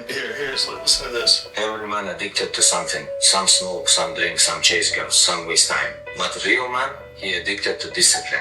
To early wakes, to prayer, to training, to silence. Discipline no need motivation. Discipline move without feeling. Discipline say, I go anyway, even when tired, even when lonely. Discipline is best addiction. We want strong life? Discipline build it. You want peace? Discipline protect it. You want respect? Discipline earn it. No shortcut, only work. Be man with control, not man with excuse. No cry, no blame. You want better life? Start with better habits. Discipline every day until discipline become you. I'm gonna use that as my morning wake up now. That makes me feel like screw. Khabib has such a way with words. He really does. Yeah, he's a stud. Well, my favorite Khabib quote was when he was getting ready to fight Conor. Because he said something along the lines of, I'm going to take him out to dark waters and I'm going to make him find himself. Who says shit like that? Yeah. That's terrifying. Gangster ass motherfuckers. That is terrifying. You know what I mean? Like, that's scarier than anything Conor said. Imagine like being in that like press conference and then just having someone with just this fucking stoned look face just tell you that I'm gonna take you to the darkest waters you've ever swam in your life. Yeah. Well, fucking who else did that? Robbie Lawler. He was doing he was doing a presser before one of his fights, and he said I'm probably gonna butcher this, but he said something along the lines of, "Yeah, I wasn't planning on going in there and taking his neck, like taking his back and choking him out. I wasn't planning on that. I wanted to take something else." Yeah. And then the interviewer said, what did you want to take? And he just goes, his soul. And he said it with just no emotion in his face. It was horrifying to watch. It really was. Yeah, he meant that shit. Oh, 100%, bro. 100%. And that's another thing that's crazy too, bro. It's just kind of like, you get those people and it's just like, I don't have a choice but to win. There is no more of a mindset that you can create for yourself with just other than just strictly survival. 100%. And it's just kind of I back that up. Those are the type of people that it's just kind of like, that's really when it comes down to, you are the only person withholding you from your own accomplishments of what you want to do. My dad, I love saying this because he instilled that in me at not the earliest age I think I wanted, but like definitely at a time where it was like some time to like hear some dad shit. No. You know what I mean? And that's another thing that's super important. Like, I feel like if you don't have a dad in your life, it's just like, fuck, dude. Like, the stuff that you have just emotionally missed out on when it comes to just like having someone there that can actually like, hey, it's gonna be cool. Like, you'll be able to, like, mine was, I got into my senior year, I got run over by a truck coming back from football practice, and it kind of messed me up. Doctor came to me and was just like, hey, you're probably not going to be able to run ever again in your life, much less like play basketball. And telling a 16-year-old kid whose eyes are going to college and play basketball and endgame being in the NBA was like devastating. I can relate to that. I was told the same thing at 19 years old when I got my brain injury in WWE. Oh yeah. I was told I can't, if I wrestle anymore and I take a hit like that again, it'll die. Yep. I'll die. And the symptoms that I'm currently dealing with are the symptoms that I'm probably going to have for the rest of my life. I was told that at 19 years old. Yep. I get it. My dad walked, because he was in the room. Him, my mom, my youth pastor, they were all in like the room when the doctor came in, was just like, yeah, these are the detriment of your injuries. I mean, I tore my Achilles, ACL, PCL, LCL, dislocated my right hip, tore all the ligaments and tendons in my shoulder, tore my bicep, and tore all the ligaments in my ribs because when I got hit, I grabbed onto the bumper of the truck and I went underneath the truck, but I held onto the bumper, and just with that, the tire caught my leg and just fucking and like flicked me out like that. Oof. And shot me out, but I still held onto the bumper, and I whipped, and that's what tore my shoulder, Yikes. bicep. Jesus Christ. The yank like went over that, so it was a lot of tissue damage, but I didn't break a single bone. Wild. How in the fuck? This is when I become again Captain America. Oh, yeah. yeah. This is the mentality. No. Yeah, that's super serum. It wasn't that. No, it was no. So my dad came up to me in that hospital room. I'll never forget it. And he walked right up to me after that doctor said that. And he's like, "I'm sorry." He's like, "But that's the surgery we're gonna have." And he goes, "I can't guarantee you anything." And my dad walks up right to me. And mind you, I grew up Christian, and I mean still am. And it was just like he walks up to me. He goes, leans over the base like, "Hey, look at me." And I'm fucking crying and shit. He says, "Look at me." He goes, "Fuck that guy. He's gonna do his job. You gotta do yours." Oh, that's powerful. That's all he said. He goes, "He's gonna fix you. The rest is gonna be up to you. How much you do it." He goes, "I have seen you pick up." Mind you, like I played hockey for like a really long time. I never played basketball until I got to high school, and it was just like, okay, well, like 8th grade, and it was like, okay, cool. Well, what my dad did is my dad got a coach, kind of like your story, from the gym, just random, that he knew because my dad was a trainer. And so he had a lot of like athletes that came to his gym and coaches and trainers and stuff like that for sports teams. And he was just like, "Hey, my son wants to pick up another sport. We can't afford hockey no more. He really likes Michael Jordan and Penny Hardaway." Mm-hmm. And so it was just kind of like, all right, yeah, cool. Just see how it comes up. I went to a basketball summer camp. Mm. Well, I didn't know it was like basketball summer camp for like the greatest AAU league in Florida. Like I didn't know I didn't know the levels that I was about to get introduced to, and so I was obviously scrub sauce. Like I had no fucking skill when it came to basketball, other than just like footwork because of hockey. Yeah. So it was just like, all right, cool. So I didn't do that. So like I created the dream for myself that I was like, hey, I like this. I'm gonna devote 100%. Also with the coach that I got, which was his buddy, was like, hey, you're good at one thing. Let's run with that, which was defense, because I had this crazy footwork and stuff, so I could stay in front of anybody. But I couldn't do nothing else when it came to basketball at the time. So he was just like, I'll come here early and I'll come here an hour early and I'll stay with you an hour late if you want to. And that was like that little tiny seed that got implemented as like, hey, this is up to you. That was step one. Step two was my dad telling me that there ain't nobody that can tell you no on something you want to do. Mm-hmm. You know what I mean? And so that's when like Eric, I would say the initial part of me was born then, because it was like, you think if I want to do something, you know what I mean? Like if you didn't want to be the strongman, number one strongman in the world, you wouldn't. I wouldn't. Hell you no. know what I mean? And it's just like, but you want to. So that's why I'm just kind of like, and that's why everybody always asks me, it's like, oh, why didn't you want to do this? Why did you want to do that? I just fucking didn't want to, bro. You know what I mean? Like I wanted to do this. So when it came to having my business, I took all that shit and was just like, well, it's mine. I want to do it. I don't give a fuck. Like you tell me no, and I'm gonna be like, nah, son. Yeah. I'm the same way. There's one of my favorite quotes of all time is called "Find a way or make one." Yep, you're damn right. And it's just like, oh, bro, we can't do it. What?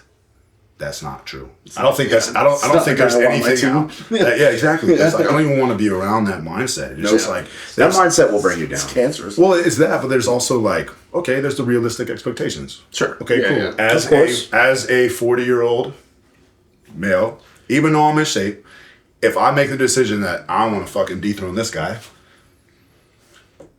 you know what I mean? Like I do not care. Like there's no way that my body would be able to go through that. You know what I'm saying? Say if you were 10 years younger, with, not having the injuries that you had yet. Yeah. What would your ceiling be with your mentality? Oh, fucking through the roof. Yeah. Exactly. In space. Exactly. Because you know your ability, because you've been there. So it's like me, I know my ability. I'm not even gonna have that mindset like, oh, I'm gonna fucking dethrone my boy Evan. You know what I mean? Fuck yeah. I'll be like, yeah, fucking yeah, bitch. And it's just like, no, I'm not. But it's like, hey, I want to be a master, qualified, pistol shooter, and do all this. Okay, cool. And now it's like, I'm like right there. It's like right there. But I'm not there because I don't put in the work to do so because I don't have the time. Right. So this year was like, okay, cool. 2025 sucked ass for me, bro. You know what I mean? Like it had the lowest lows and the highest highs for me. So mixed bag 2025 for me. Yeah. So that's why with this, I'm like, new year, new me. You know what I mean? Like better. I shouldn't say new me. It's better me. Yeah. Better you. Evolving. New year, better. You V2. I'm curious.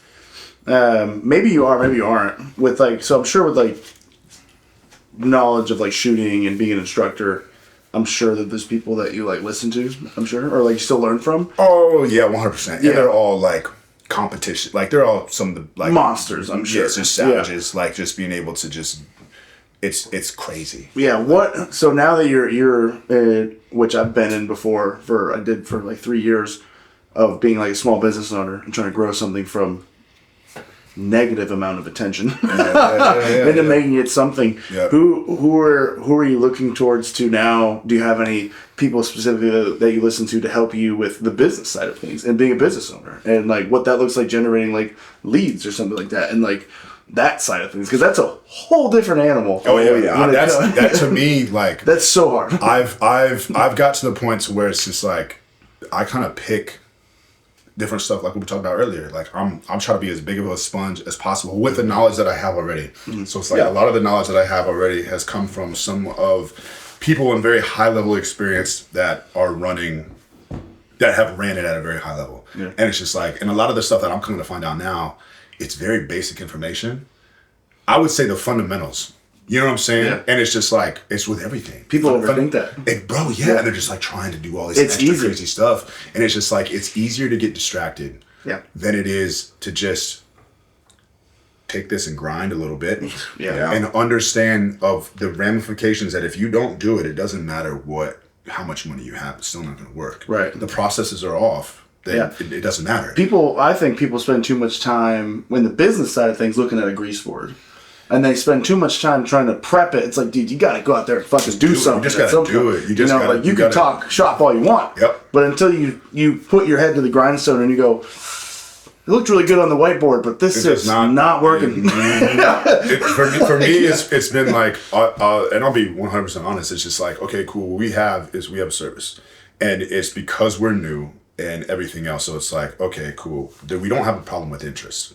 The interest is there. That's great. I get people that are, oh yeah, I want to take the class. I want to class. I know as soon as you walk through that door, you're mine. Yeah, I got you. I don't care. It's getting people in that door. Yes, it is. And see, but this comes back with okay, cool. What works, what doesn't work, and it's following metrics. Yeah. All right. It's been proven that if someone shows interest, you have a certain time frame to take advantage of that interest. Yeah. So the problem is there's not 3 of me to follow up with what I know needs to be done. So I rely on other people and I explain to other people what their roles and responsibilities are as their job title. They say, yes, I understand. I'm like, cool. So you know that you need to do this, and it's written out. You know what I mean? In our SOPs and standard operating procedures. And it's just kind of like, and this is coming from people that you put on pedestals. Yeah. It's not coming from Eric, because Eric don't know jack squat about any of this until he learned it from him.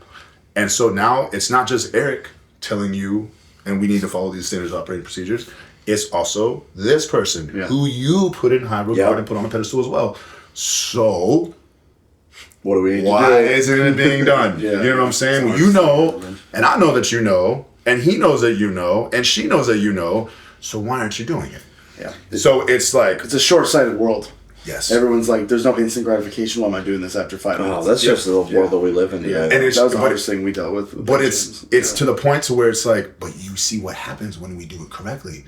Because your boy is batting fucking 1,000. Yeah. So it's like, even though I'm batting like 700.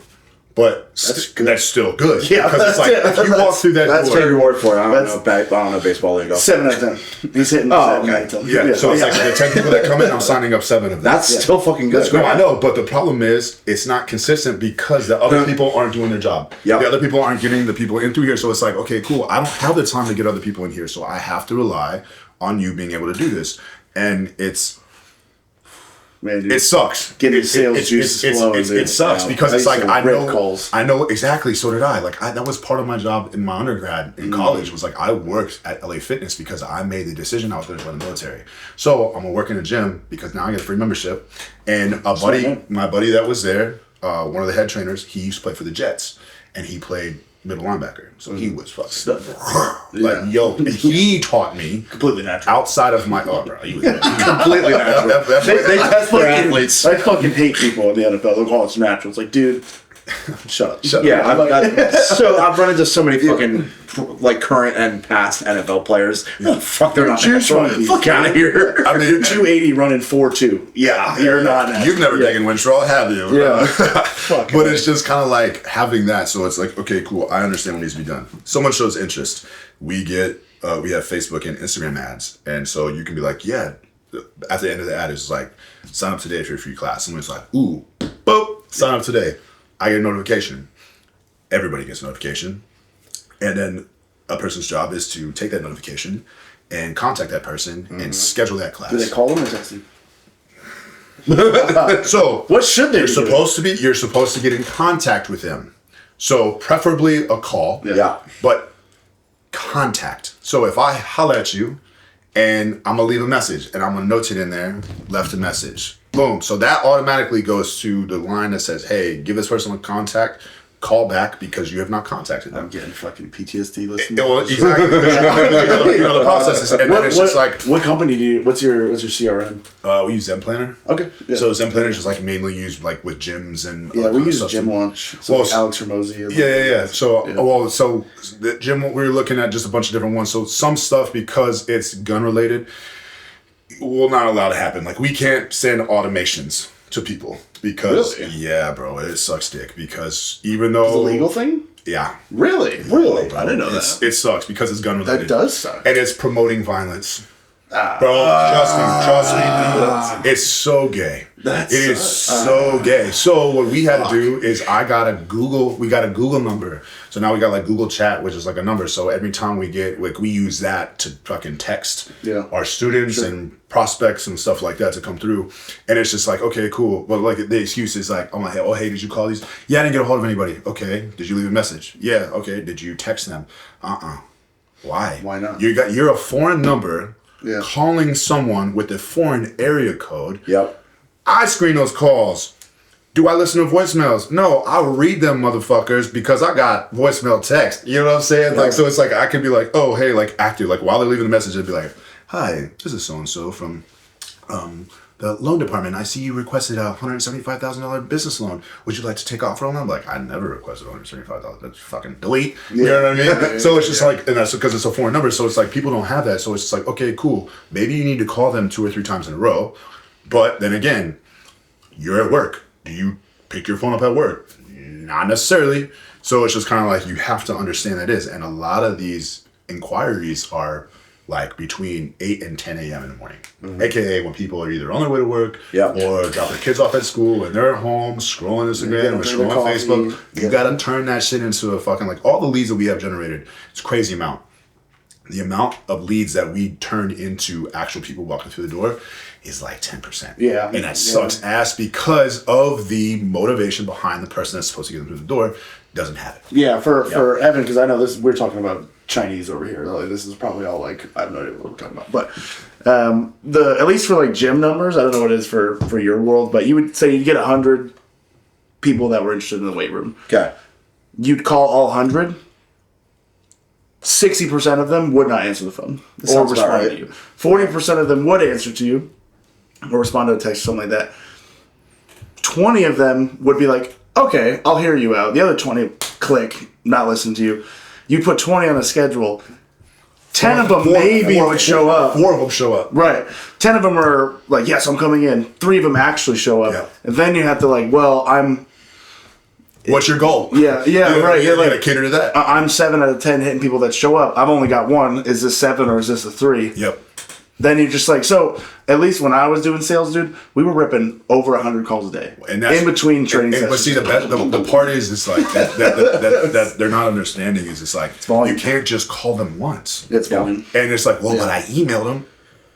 Who the fuck looks at their fucking emails on their phone, except for maybe once or twice a day? People that are actively in a professional job to where they are on their email. And I'm like, we have some of those people. But we also have a lot of people that...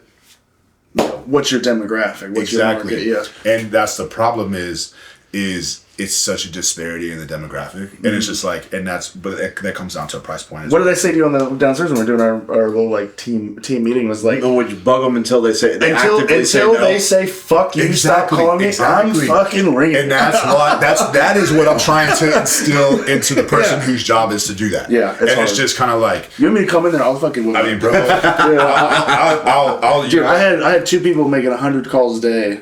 Every single day for 5 days a week. So if they didn't hit 1,000 calls collectively together, they were not getting paid that week. Yeah. Well, see, it's just like, damn. See, it's numbers though, right? If 1,000 people get called and I get 10 of them to show up, that's a great week. That's an awesome week. My whole goal was, so I set a goal for myself. So it's been 6 months since we're open. Officially, we opened June 1st. And I was just kind of like, okay, I'm going to see. I know I can get 100 members in 6 months. It's not hard, just by the metrics of what we had, if things go correctly. Well, for about the first 3 months, I was like, yo, what's going on? And then I was like, okay, something's not right. Like, what's going on? And then I asked, hey, are you doing this? Oh, I mean, yeah. What are you doing? Boom, excuse. Oh, got it. Okay, well, we need to do this. And that's when the SOPs were, hey, this is your job. These are the metrics that I'm holding you accountable for. It needs to be done. And so once that it was like, oh, okay. And then next thing you know, we started getting members. Boom. And it was just like one after another. I was signing like 4 or 5 people a day. And it was great. And then what happened? Complacency kicks in. Yep. We were getting more and more leads on a daily basis. And I'm like, why aren't these free classes being booked? Yeah. Like, if we only have 2 free classes a day, why aren't they full? Yeah. You know what I mean? We're only getting 3 people in a class for a free class, because if I got the 3 Stooges in class, it's going to take me the whole hour for them to go, oh, sorry, bro. Like, I got Ed and fucking Eddie in here going, what's this dude? Yeah. And you're just like, fuck. So it's just kind of like, and that's the reason why I don't teach people at the range until you're qualified to, in my mind, to go there. So it's just like, okay, well, I don't give a fuck if it's Ed and Eddie coming in there. I'm going to still do my job. I just need Ed and Eddie to come in. Why aren't Ed and Eddie coming in? Yeah. Oh, well, they didn't respond to my email. Fucking I told him that. I was just like, you know how many times that you say, hey, can you take me off your list? I want that reaction from someone else. I do. I would love to call people all day long. Yeah. I'm good at it. Yeah. Because I'm giving you the explanation of why you should come train with us. You know what I'm saying? All you gotta do is be like, oh, hey, like your fucking qualifications speak for itself. It's like, oh, hey, you want to be powerlifting and do strongman shit? Cool. Well, guess who we have at our disposal? The #1 guy in that whole fucking area. Yeah. He's the world's strongest man. So everyone's like, oh. Yeah. You know what I mean? So it's just kind of like, but you have that going for you. So it's just like, okay, cool. That could be only person's motivation. Oh, I'm getting trained by the fucking world's strongest man. Yeah, my dick just went from 6 to fucking midnight, bro. Yeah. That can be somebody's motivation. And they might not even ever hit a fucking serious goal, but who cares? Yeah. You're training them, and that's your motivation because it's bragging rights. I got guys like that. Oh, yeah, I got this fucking trainer, dude, this gun trainer. Dude, he's such a fucking badass, bro. Blah, blah, blah. And I'm just like, I mean, I'm not. You just suck. But it's cool. I'm not going to correct those are the guys that get referrals from. Well, that's what I'm saying. Yeah. But it's just like, okay, cool. You have that aspect. You got the word of mouth, and everybody that's there. Well, what was it? Fucking Jordan was telling us like it was before you left for the holidays. He was saying something along the lines of people have been coming up to him and asking him what it's like to be training with us. Yeah. People notice him training with us, so they come up and ask him about us. Yeah, so that's dope. Yeah, I mean, I'm the wheeler dealer. Like, I mean, just like from the sales perspective, like if I get them in front of me, like we're training. That's what I'm saying. Yeah, bro. And it's like that for me because what's happening is the same thing with you. And it's just kind of like, even if you got people, the whole different disparity of skill sets. Like you got the people that have never really trained. They learn how to work out in their own way by going to Planet Fitness. Yeah. You know what I'm saying? Or maybe watching a little bit of YouTube. Like, they're unproportionate. Like, their muscles not really there. Then you have the people that are athletic. You have the athletes in college. You might have been like semi-pro athletes or just high school athletics that are just younger people. That's just like, hey, I want to get stronger. I'll do like what I did. I was like, oh shit, can I come work out with you at 4 a.m. in the morning? Because that's the motivation that I need to have. And it's just like, that's when I started feeling like, ooh, shit. And he's like, bro, you got to eat your body weight in fucking grams of protein. And I'm like, he showed me all like how the amount of food that actually is. And I was like, I went from like 180 to like 250 in like 9 months. Yeah. Just all straight, just eating the correct way. That's that's definitely the, if it's not first, it's second thing that people always overlook is the food. Oh yeah. 100%. It always depends on what they're doing. Right. Yeah. People are like, I would say work out, I lose weight. It's like, fighting for first place, in my opinion, is probably recovery and rest. 100%. That's super overlooked. Yeah, that is super. So like for me, it's either that or the diet. Yeah. I think they kind of coexist. I would say so. Good food helps you recover. I would say so. 100%. Yeah. Proper Well, not to mention the bro. fact that it's like fucking. I'm going deaf hearing people say, "Oh, I want to get so much. I want to get bigger. I want to get stronger." Yeah. It's like, okay, what are you eating? No, it's like, well, I have a big breakfast, and then I don't usually eat until like 9 o'clock at night. No, you don't. It's like, no, you don't. Oh, and then it's like, yeah, that's like, when I'm at 9 o'clock at night, I just get like Chinese takeout or something. And then I go to bed on a full stomach. It's like, okay, eat more. There's so much. No, you're wrong. Like, this motherfucker. Eat more, god damn it. Like that was for me, like just having to lose weight for that jiu-jitsu. I wanted to see what it was like not fighting him. Yeah. You know what I mean? So it's like, I need to fight me. I'm fine fighting me. I don't give a fuck. I will stand across from me all day and be like, I'm gonna whoop your motherfucking ass because you're not 6'8", 350, bitch. You're at my level. We're the same. I'm stronger, I'm faster, I'm smarter, I'm better, I'm crazier, more violent than you, bitch. Yep. Like, I'm comfortable with violence. You're a fucking dad. I'm gonna murder you. You're not an ex-fucking sumo wrestler. You know what I'm saying? Like, that's why I'm just kind of like, bro, if it came, 1, his wrestling background. 2, his athleticism. 3, overall stature. 4, strength as fuck. I'm just like, okay, I'm faster. Fuck! And I'm stubborn, and I know what I have a skill set up here, and I also have a skill set down here, but it's like, this motherfucker gets me on the ground. Trouble. Shit. Yes, I'm in trouble. I want to get on the ground. But it's like, okay, cool. I'm not worried about getting on the ground with me because I'm not 350 pounds. Yeah. I am 240 pounds. Yeah. And it's just like, I can manage 240 pounds. Sure. So it's just like, Well, you better believe we get on the ground. I'm putting all 350 pounds of me on your chest. That's what I'm saying. You better believe that. And that's the difference. So it's just like, okay, cool. Skill for skill, pound for pound. I know I will win. But if you got something up on me, I'm 100% and humble with that. Yeah. If you're a black belt and we're the same weight, or in the same weight class, I expect you to beat me. Yeah. But if you're a purple belt in my division, your boy's about to eat. Yeah. You know what I'm saying? Like, I'm coming for you, bro, because now it's just going to be based off of how much better are you than I am. Yeah. That's it. And I have no problem bowing down when you beat me. But if I lose because I fuck up, that's when I'm just like, you fucking stupid bitch. Yeah.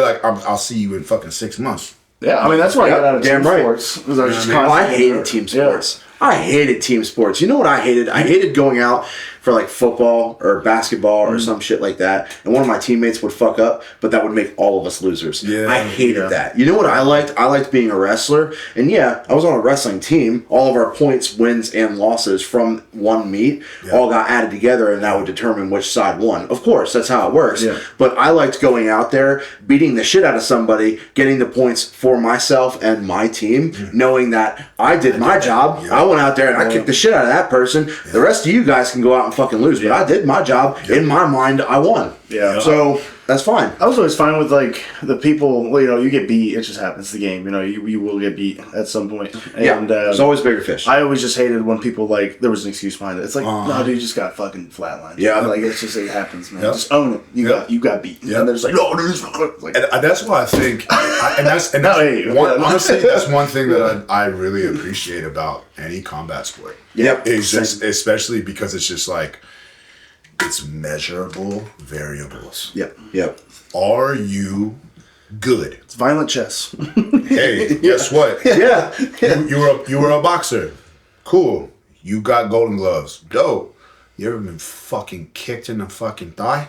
Yeah. Or you ever been double-legged in the next fucking next week? or been suplexed? Yeah. You know what I mean? You ever taken a trip to Suplex City? That's why I loved cage fighting for that reason, because it was like, it's my fault, and I'm okay with that. That's something like I can live with that. That's that's what I always say in strongman is like a lot of people make judgments about me because they see how emotional I am when I compete. It's just because I put so much into it. I live this shit. I breathe this shit. It's what I do. As you should. Right. So, like, I wear my heart on my sleeve when I compete. And a lot of people see videos of me when I'm super fucking worked up and upset or shit like that. It's always taken out of context because whenever that shit happens, it's always something that's out of my control.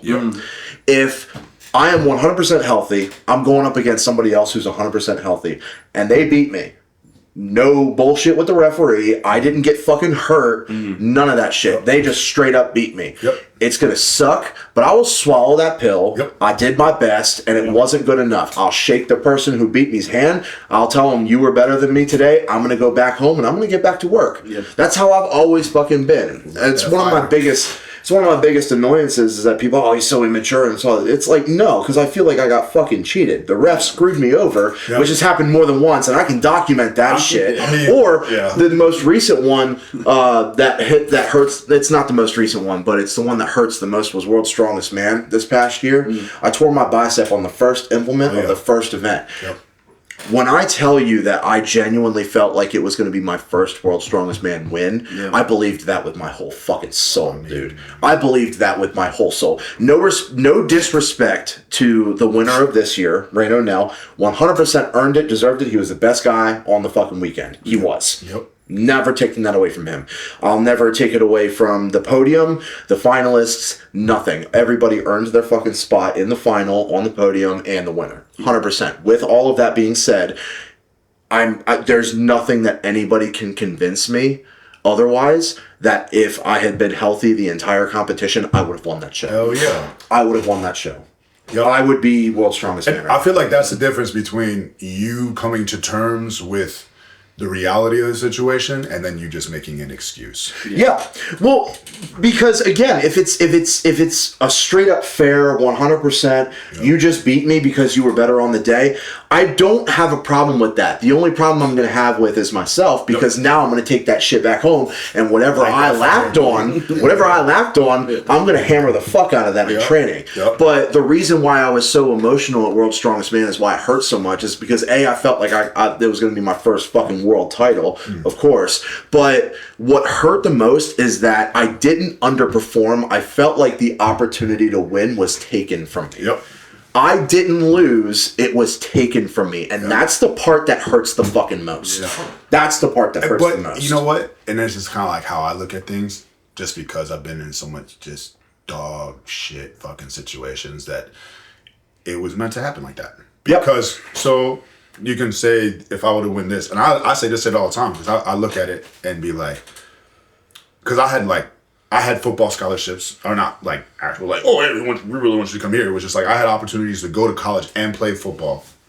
But I chose basketball because basketball was my love. Football, I was just good at football. You know what I mean? I was fast, I was strong, I could jump.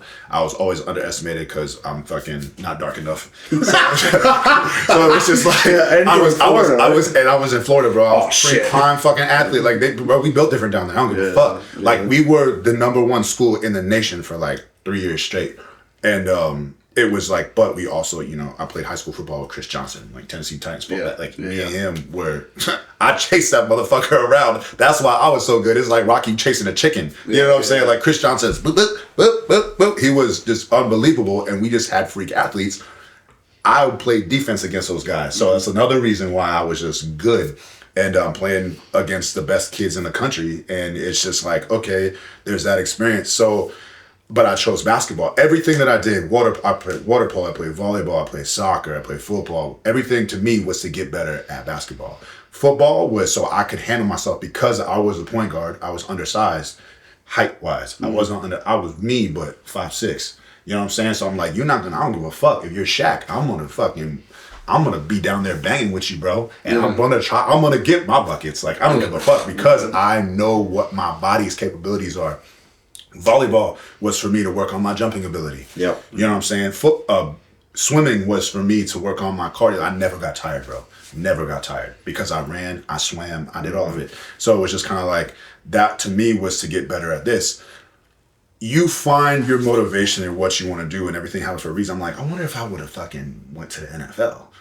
And then it's like, or you could have blew out your whole fucking knee and you could be that guy who's like, yeah, I was a Division I football athlete and now I'm a fucking, server at TGI Fridays for the past 15 years because you took what you had, right? What you had is like you're living in the past. Yeah. And it's just kind of like, and for me, I used to think that way and I'm just like, that shit is all irrelevant to me. Like none of that shit fucking matters because what am I doing right now? Yep. I am teaching people how to get good with a gun in self-defense situations. I'm teaching them the laws about it. I'm teaching them the actual efficient way to implement that tool if you have to use it. And I'm also trying to get you to my best ability to be comfortable with violence. Because if you're not comfortable with violence, you are going to fail when violence is bestowed upon you all day long. And it's just like, you have to get to that mentality to where it's like, if you can control your emotions and you can control your head,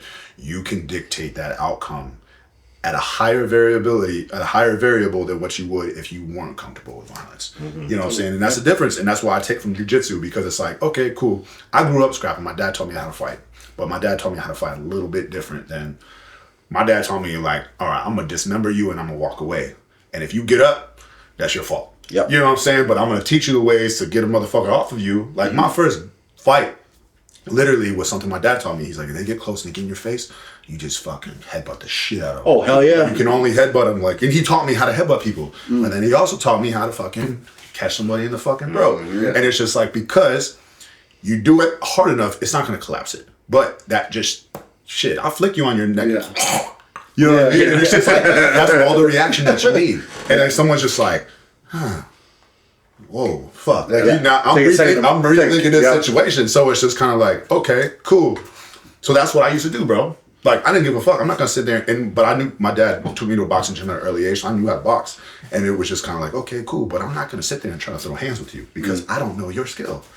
I know, but if you get up in my face, you're about to find out what the fuck I'm about. Yeah. Real shit. Shit, nowadays, it's not necessarily more about skill. It's like threat assessment now. It's like, I don't know if you have a fucking gun on you. You might have a knife.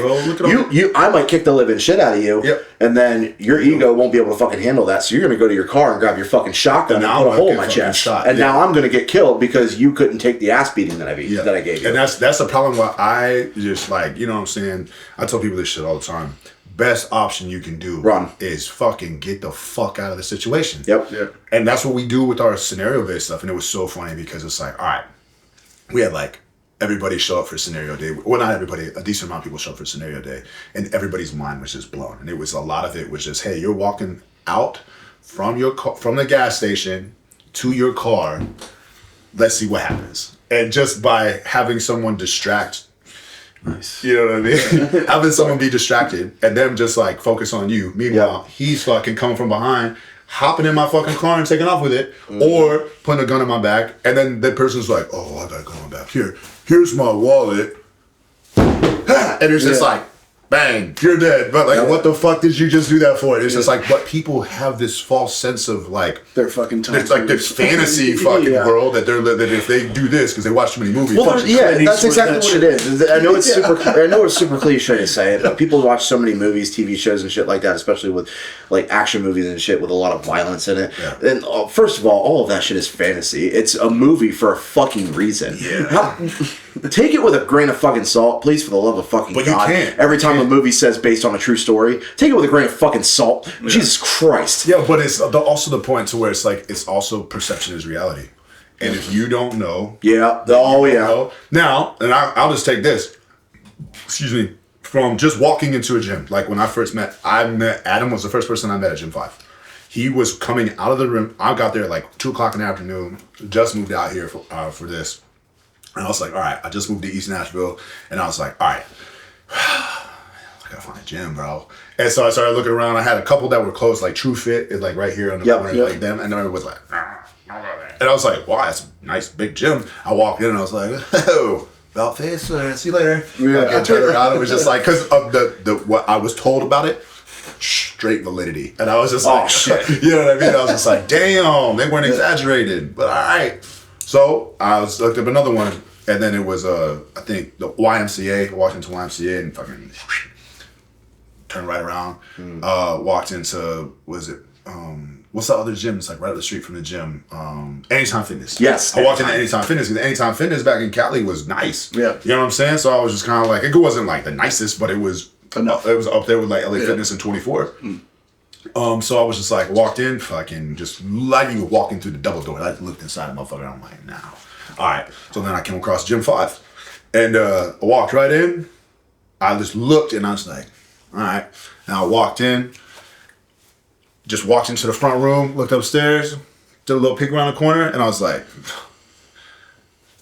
thank you, Jesus. I was like, home has found, I have found home. And then Adam walks up and he was just like, hey man, what's going on? And I was like, oh, I'm just looking to sign up. He's like, oh, let me give you a tour. And I was like, no, you're good. And he's just like, kind of looked at me. I was like, I'm good. I'm not trying to be disrespectful, but I was like, this is all I needed to see. I just needed that. I'm good, bro. I'm good. And he's like, all right, cool. And he just signed me up, chopped it up with him for about 5 minutes. And I was like, all right, man, cool. And he's like, you want to stay for a workout? And I was like, nah, I got to go get dressed and take some pre-workout, come in here and get after it. And he's just like, all right, I'll see you in a little bit. Came back and then that was a wrap. Been there ever since. And then, so I was just kind of like, that's the kind of stuff that's just like, all right, you get that kind of motivation and that motivation is just strictly up to you. Because I was used to, you know, like sick gyms back in California. Like I worked out at Metroplex, bro. Oh shit! Metroplex in Long Beach. That was home for me. At first, it was like you familiar with the Strength Cartel homies? Yep. Oh yeah. So their gym was a Big Boy, right? Yeah. Big Boy Pit, like all those. This was back in the day. This was 2018 when I got stationed in California, and so they lived. Their gym was not even 2 minutes from my house. That place because is sick. Bro, it was gangster. So I walk in there and it's just a bunch of. I was just like, yo, fucking damn, bro. Yeah. What y'all eating with your steroids? More steroids? Like everybody was just fucking huge and strong as fuck. And I was like, I'm about to get fucking yoked the fuck up. Just being around those guys. And then I made friends with them. We worked out together on a weekly basis. And it was just cool just to have someone that was just like I was when I first started working out. Having somebody that's bigger, stronger, motivating. You know what I mean? It's like, hey, bro, I just want to work out with y'all. I don't give a fuck if you're deadlifting 900 pounds. I'm going to deadlift 400, but that's going to be the most I've ever deadlifted. Right. And so when I started working out with them, being around and then being in an environment, I had the most gains ever in my life. Totally. I believe that. It's just like, you know what I'm saying? Because you're a product of your environment in that regard. 100%. But I'm also learning it from guys that can tell you the why. Now, don't get me wrong, and this is no offense to them, but there was a lot of guys in that group that didn't know what the fuck they were doing. They were just strong as fuck because they were all in jail together. So it's just like, well, who gives a fuck? Like, you're still stronger than me, so I'm going to fucking still want to work out with you because of that motivation. You know what I mean? It would be like, okay, cool. But then, like, that's when I got introduced to just like, you know, if you get a sick gym, like, and you get with the right people, it's fucking stay there. You just know it. That's the reason I reached out to Adam was I was coaching at the time, place in the East. I won't name it. Don't need to give them any publicity. Fuck them. But it was like, if you're watching or listening, fuck you. Hell yeah, fuck you. I'm sorry. If I was always on the fence of like, even if I am a coach, I should have a coach.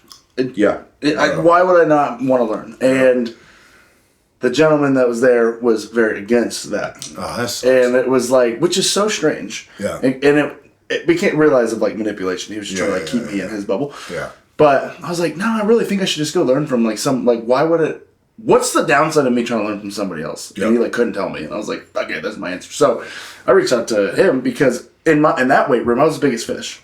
So I wasn't really gaining any crazy muscle or anything, or like getting stronger. My numbers were really changing. And I was like, there's no one I'm competing with. Everyone's just like these generic, like 225 on like a deadlift. They're like, oh my God. I'm like, I don't like running. Like, no one's pushing me. So I was like, well, I need to go to an environment that's going to push me to the next level, which is why I hit up Adam and got into that group. So I was like, now I'm the fucking minnow. Yep. I thought I was the big dog.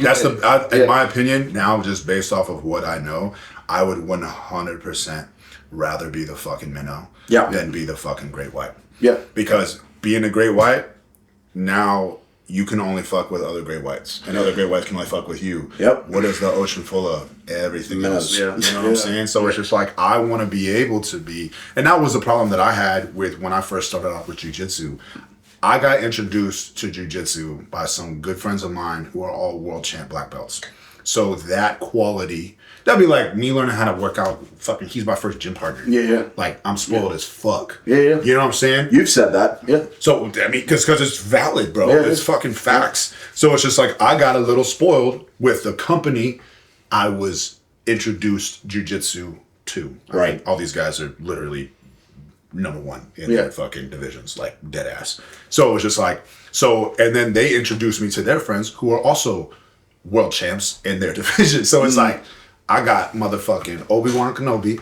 Y'all know good Star Wars references? I'll get it. Yeah, I'll understand. So it's like, I got motherfucking Yoda, Obi-Wan. Well, I got all the motherfuckers, and I'm a fucking Jedi fucking in training. I'm Padawan at its finest, bro. Yeah, you got killed by Anakin, dude. Yes, exactly. No, I didn't. Fuck that. Fuck that motherfucker.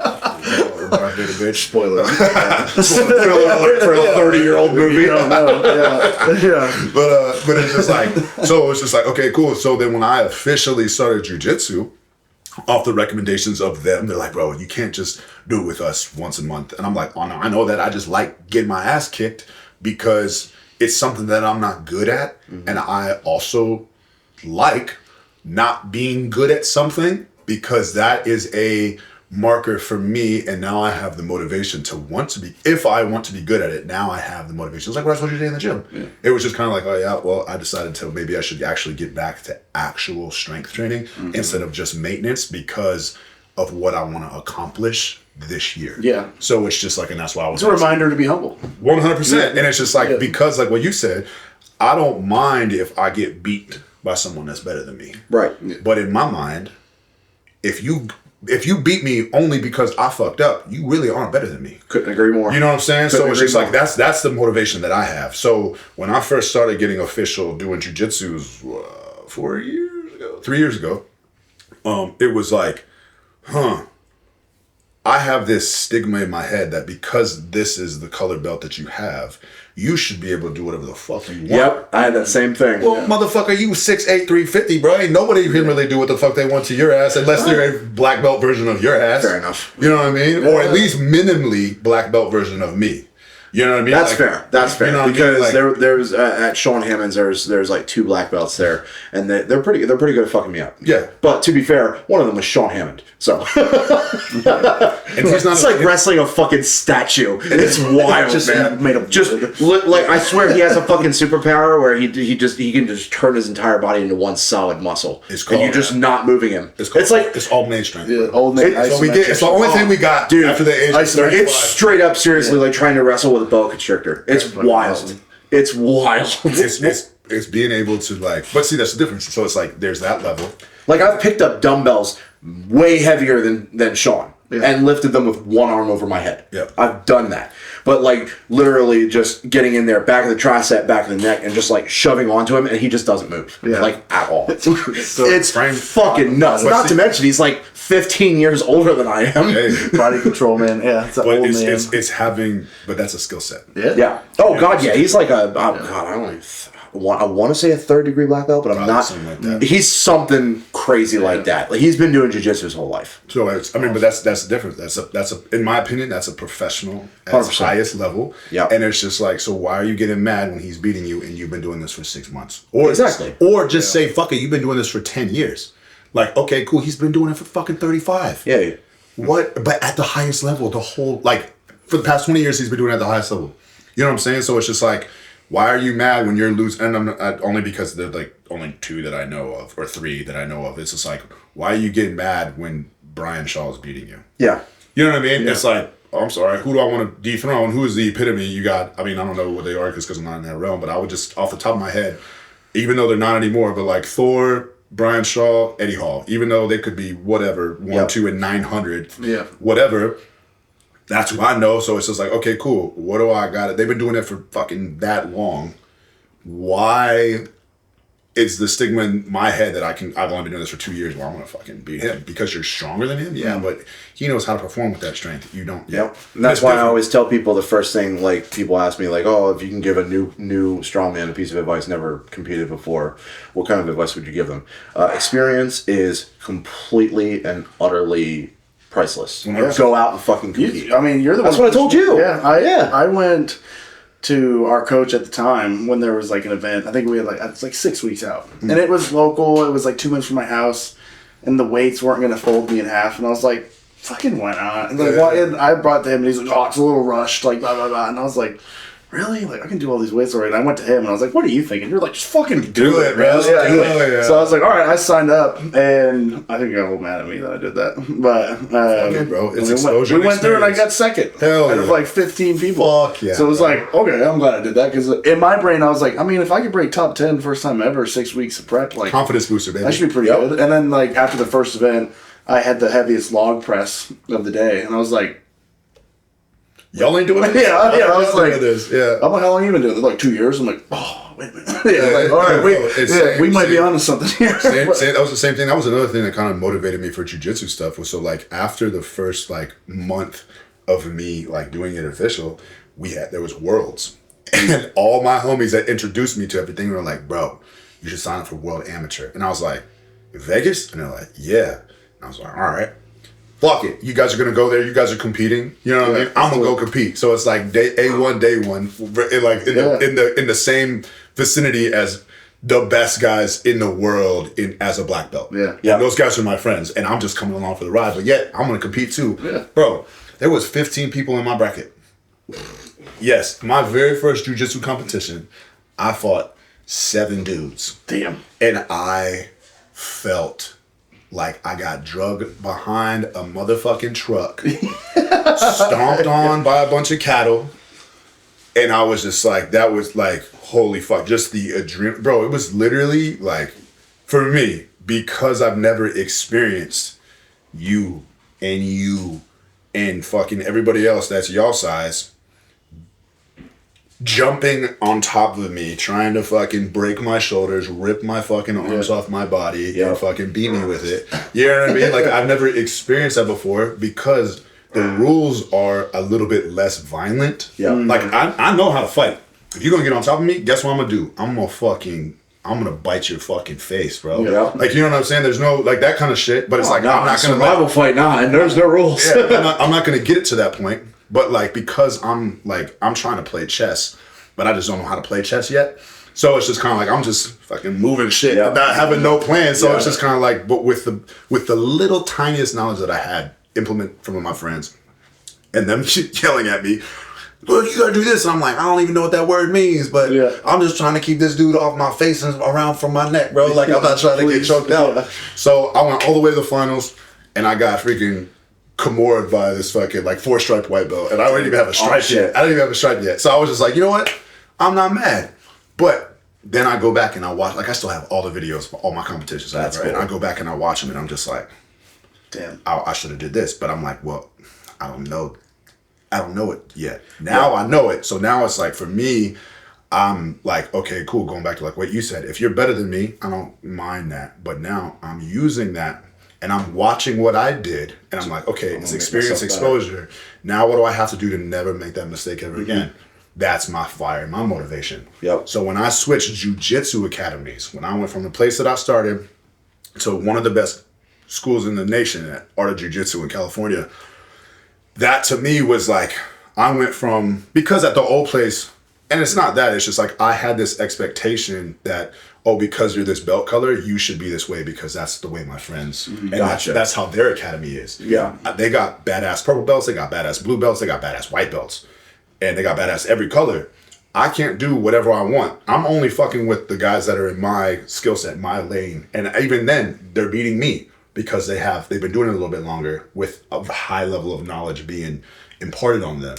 Meanwhile, me, You know what I mean? I'm in the remedial class, I feel like, with the remedial purple belts and remedial brown belts. Seniors. No, not even that. But it's just it wasn't that. It was just it was like they got their belt because they just come up and they show up every day. They're not good, but they just there. So it was like, hey, thanks for being a loyal customer. Here's your next color. And it's just like, I hated those. Why am I whooping his ass though? I should not be beating him as a white belt. I'm mopping up purple belts all day long, and it's just like, in my mind, that shouldn't happen. I left the school in Vermont because of that. People were just if you were there for 6 months, you got a blue belt, and it was like, that's not how it fucking works. So I like. Well, that's why I like Sean Hammonds here in Nashville. I like him because I heard it straight out of his mouth. Sean was the person that I talked to when I was trying to sign up, and just seeing what the gym was about and everything like that. So I was talking directly to him face to face, and he made it abundantly clear that if he does not feel that I have. Like I have the knowledge or the experience to move up a belt level, you're staying where you are. He said that he will keep me at white belt as long as he feels it's necessary. Yeah. I'm not getting nothing for just being a member of the gym. Because it's like, think about it. All right, if you decide to compete, now, like my whole thing was like, all right, when I was a white belt, when I went to Worlds, I was like, I'm going to be the baddest fucking, I don't give a fuck. I'm going to be the baddest white belt in my division. That was my goal. What did I end up doing? Creating that for myself. Yeah. Until my second time at Worlds. I mean, I did a bunch of like regional stuff, and then I just had this one guy, and it was the guy that Kimura'd me, and we were now both blue belts. And I was just like, but it doesn't matter. He was a blue belt for like 2 years, and I just got my blue belt, and we fought in the finals. Did you get? But we were cool because it was just like, I mean, we both fought like 3 dudes, so we were both just like gassed already. But it was me and him in the finals, and it was just like, he tried to double leg me, and I just fucking immediately like grabbed his back, like I just like hop. He like tried to get over here, and I just fucking just like try to get loose, and I grabbed onto his belt, and I pulled myself. And he took me down. I rolled him. I swept him. He fucking swept me. I passed his guard. He passed my guard, and he took my back. And bro, that shit was so rough. Like, we were both just spent, but because he had a little bit more experience, a little bit more exposure, a little bit more knowledge, I will give him his flowers all day. Yeah. Because the excuse that I had for me to go, hey, why did you take my back, is because I was tired. That was a valid statement. I was cramping. I couldn't frame like I wanted to, triceps, everything. But that's also experience and exposure. You're not really supposed to use your muscles. It's supposed to be like, with the knowledge that you have in jiu-jitsu, from what my understanding is as it thus far, is everything has like 12 counter moves. You know what I'm saying? So it's just like, I only know like one. Yeah. If they know the counters to my one counter, I'm not doing shit. So it's just kind of like, okay, cool. And also, if I've never been exposed to that counter before, I'm really not going to know what to do other than the bare minimum. Protect my neck and my don't try to fucking extend my arms all the way, just like use my frames and try to create and still move all the time.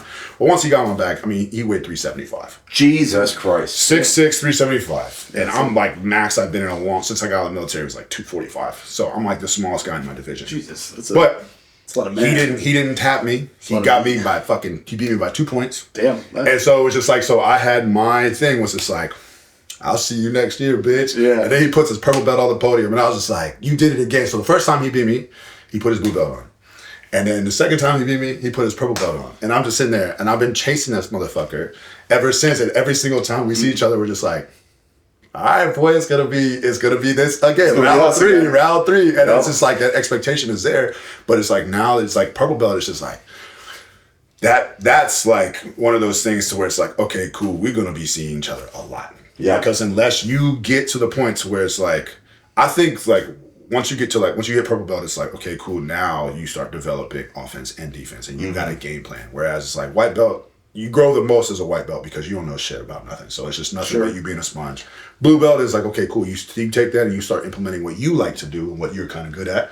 Purple belt's when you find a full spectrum, and then the difference between purple belt, brown belt, and black belt is just the amount of time you get good at being an overall jiu-jitsu practitioner, and you start that as a purple belt. My opinion, though. So it's like the same thing with anything else, working out, shooting guns, all this. The more time you get experience and exposure to stuff that you're not good at, and you start honing in on it. It's just like class. Like, you could be really fast at your draw and for a shot, and it's very fucking accurate. Well, you could be very fast from your reloads, like your reloads are flawless. So it's like, if I put y'all in a moving and shooting and a reloading situation, you might beat him at first, It's like starting a 40. Okay, cool. Then first, you know how to come out the blocks real fast, come off the line. Like you're super explosive, but your top speed is met at the 20. Sure. Meanwhile, your top speed's at the 35. And it's just like, boy, I bet you if this was a 50-yard rep dash, you would have fucking dusted his ass. But it's not. Yeah. So it's like you have to kind of find what you're good at and what your weak part is. Yeah. And fucking now double up on that. It's like what Arnold said when he was talking to guys about like the pumping iron thing, which is kind of like, cool. If you're not symmetrical, it's not genetics. It just means you got to work that one more because you neglected it. So it's just like, that's true though. Cause it's like, think about it. If I'm want to be good at, taking somebody's back, I'm going to work extra on trying to take their back from whatever position that I'm in. Well, if that's my goal, and my goal isn't the understanding of everything, then I'm only going to get maybe good in the situations that I find available to take that person's back. So it's just like, but that's not an overall way to do stuff. No. But that's the way some people teach it though. So it's just kind of like, I don't know. I feel like everything has the same common denominator. And it's just like experience and exposure. What was, what kind of random, I wanted to ask it earlier. I can't describe, why did you walk up to us that day at the gym? What was it? Honestly, because I was just like, who are these big motherfuckers? Like, that was just because I just thought y'all were powerlifting, because I started getting into powerlifting when I was at Metroflex. So it was just like, I got strong, wasn't necessarily powerlifting, I was just throwing overall just fucking lots of weight when I was working out with the Strength Cartel guys. Like it wasn't really, yeah, those boys are fucking... They got me, I'm not gonna lie, they got me to my highest squat, my highest deadlift, and my highest bench that I've ever had in my life. And it was because I was doing nothing but pushing weight and failing all the time. And a lot of it was incorrect posture. But at the same time, I went to, I saw a lot of like crazy gains and was just kind of like, it's just really been me not pushing myself. So it was like, okay, cool. Then when I started doing, not strongman, but powerlifting shit at Metroflex, I was like, oh yeah, I like this crew. Like I like this like motivation, because I always work out by myself. Sure. So it was just like, because I have the discipline and the motivation to do so, and I know what needs to be done, but ain't nothing better than working out with a homie. Yeah. That has the same goals, mindset as you. So when I walked out, it was just trying to just see what y'all were doing, because y'all were there. It was the one time that I usually, once a week, I come in there whenever I want, whenever I get a chance, but most of the time I'm in there at 7 a.m. or 6:30 or whatever. And I just saw y'all and I'm like, all right, these motherfuckers, I think y'all were deadlifting like, I don't know, 5 or 6 plates. And I was like, hell yeah. I want to work out with them at least once a week, just so I can just like, I'm not trying to PR, but it's just like, just being around that like, Yeah. Yeah, I mean, it's toxic masculinity. It's just like when you start getting scrapes on your knuckles and shit from walking around. bro. Just walking around, and then I fucking and you guys are just personable and cool and fucking everything. And then I found out what's up, and I'm like, oh shit, that's gangster as fuck. Like if I'm gonna fucking work out, hell yeah, I'll work out with this motherfucker. He throwing fucking 500-pound sandbags and shit around. I'm like, yeah, I'm gonna get fucking good with this shit. But I also met y'all at a time of my weakest, lowest strength. So like, I was like, nah, I'm not even gonna try to do that shit, because I'm trying to like lose weight, drop down to super heavy instead of fighting ultra heavy. I got my routine I gotta do. I can't really get strong because I'm just gonna get bigger, and I need to lose weight, and I don't have that much weight to lose anyway. Yeah. So I was like, I gotta lose it. So I was just kind of like, but just being around y'all, for me, I'm like, that's cool, because then it's just like, y'all fucking throwing some shit in every once in a while. I can do like what my dad did, like, hey, you guys want for fucking? That was awesome. I know, so it was just kind of like, and then having that. Tell the people about that. That was, Yeah. Quickly, tell us about your dad. Oh, so my dad, OG, love him. He taught me how to work out. He used to compete in powerlifting, all types of stuff early, and then he got injured. He was in a motorcycle accident. Doctor told him same type thing. We all got told, hey, you're never gonna be able to do this. And he was like, fuck you, bro. Fuck you, what I want. And so he actually, he just, I would say maybe a couple years ago, he just decided to just say, fuck it, I just want to get back into doing it again. I mean, he never stopped working out, as you can tell, because my dad's just like a shorter version, an older version of what I look like. And made of wood. Yeah. And it's just, he's just decided that he just needed the motivation. So he's like, I'm going to start competing again. Love it. And he just set, I believe, fucking Pennsylvania state record for his age division. And then I think he did he won whatever his championship was that he was coming to train for. So all he had to do, I think, was pull like, I think it was 355 or 3 something. That's what he said to me. Yeah, Was it 355? Yeah, he said he had to pull. He's like, if I pull that, I'll win. And he Yeah. fucking went and pulled 385, and he was just like, "Fuck it, bro. Yeah. I'm gonna do it." And he didn't even like go from like 355. Like he went from like I think 340, and he was just like, Hell yeah. "That fucking felt great." Stuck 2 more, boom, boom. No, it was 335, and then he put 2 more fucking. He put 2 quarters on, and he was just like, he was awesome training. Fuck it. Oh, he was super cool. Because he was. I mean, dude, he was stoked. Yeah, that's the thing. Yeah, It's just like when you have that kind of. That's what I said. It's just like it's cool to work out in that environment because it's just like, who am I working out with right now? Yeah, elevates you. You know what I mean? I love that 100%. video of me pulling that 600 for a double, and the first person to greet me is your dad. He's like, No, but it's cool though because it's like when you have that. Like I loved working out with my dad, but at the same time, it's just like because my dad knows, boop, boop, boop. He knows how to push the buttons. Yeah. You know, he knows how to get the shit started, and it's just like he told me. He just like if I was in a powerlifting competition, my dad would just walk up to me and he'd be like, "You want to do this?" And I'd be like, "Yep." He goes, "You don't need me no more, bro." You know what I'm saying? Yeah. My dad would tell me some shit like that. I would turn fucking green and fucking rip that goddamn fucking barbell in half as it's bending as I fucking bite it with my fucking teeth. That's That's the kind of fucking, you know what I mean? Like, it's that part. So it's just kind of like, that would be like when my dad don't need to tell me that no more. Like that I would say if I had one thing that I could tell my dad, like when they were here, he asked me, because he didn't really have the best relationship with his pops. He did, but at the same time, it's like, you know, and then it's like, he brought that over into us and I was like, look, pops, cool, I get it. I know why you were the way you were, because we had 7 fucking kids running around and you had no choice but to be out busting your ass, making money to provide for us. And you were there when it was convenient and you were there when that's all that matters is you stayed around. And I was just like, you taught me everything I know.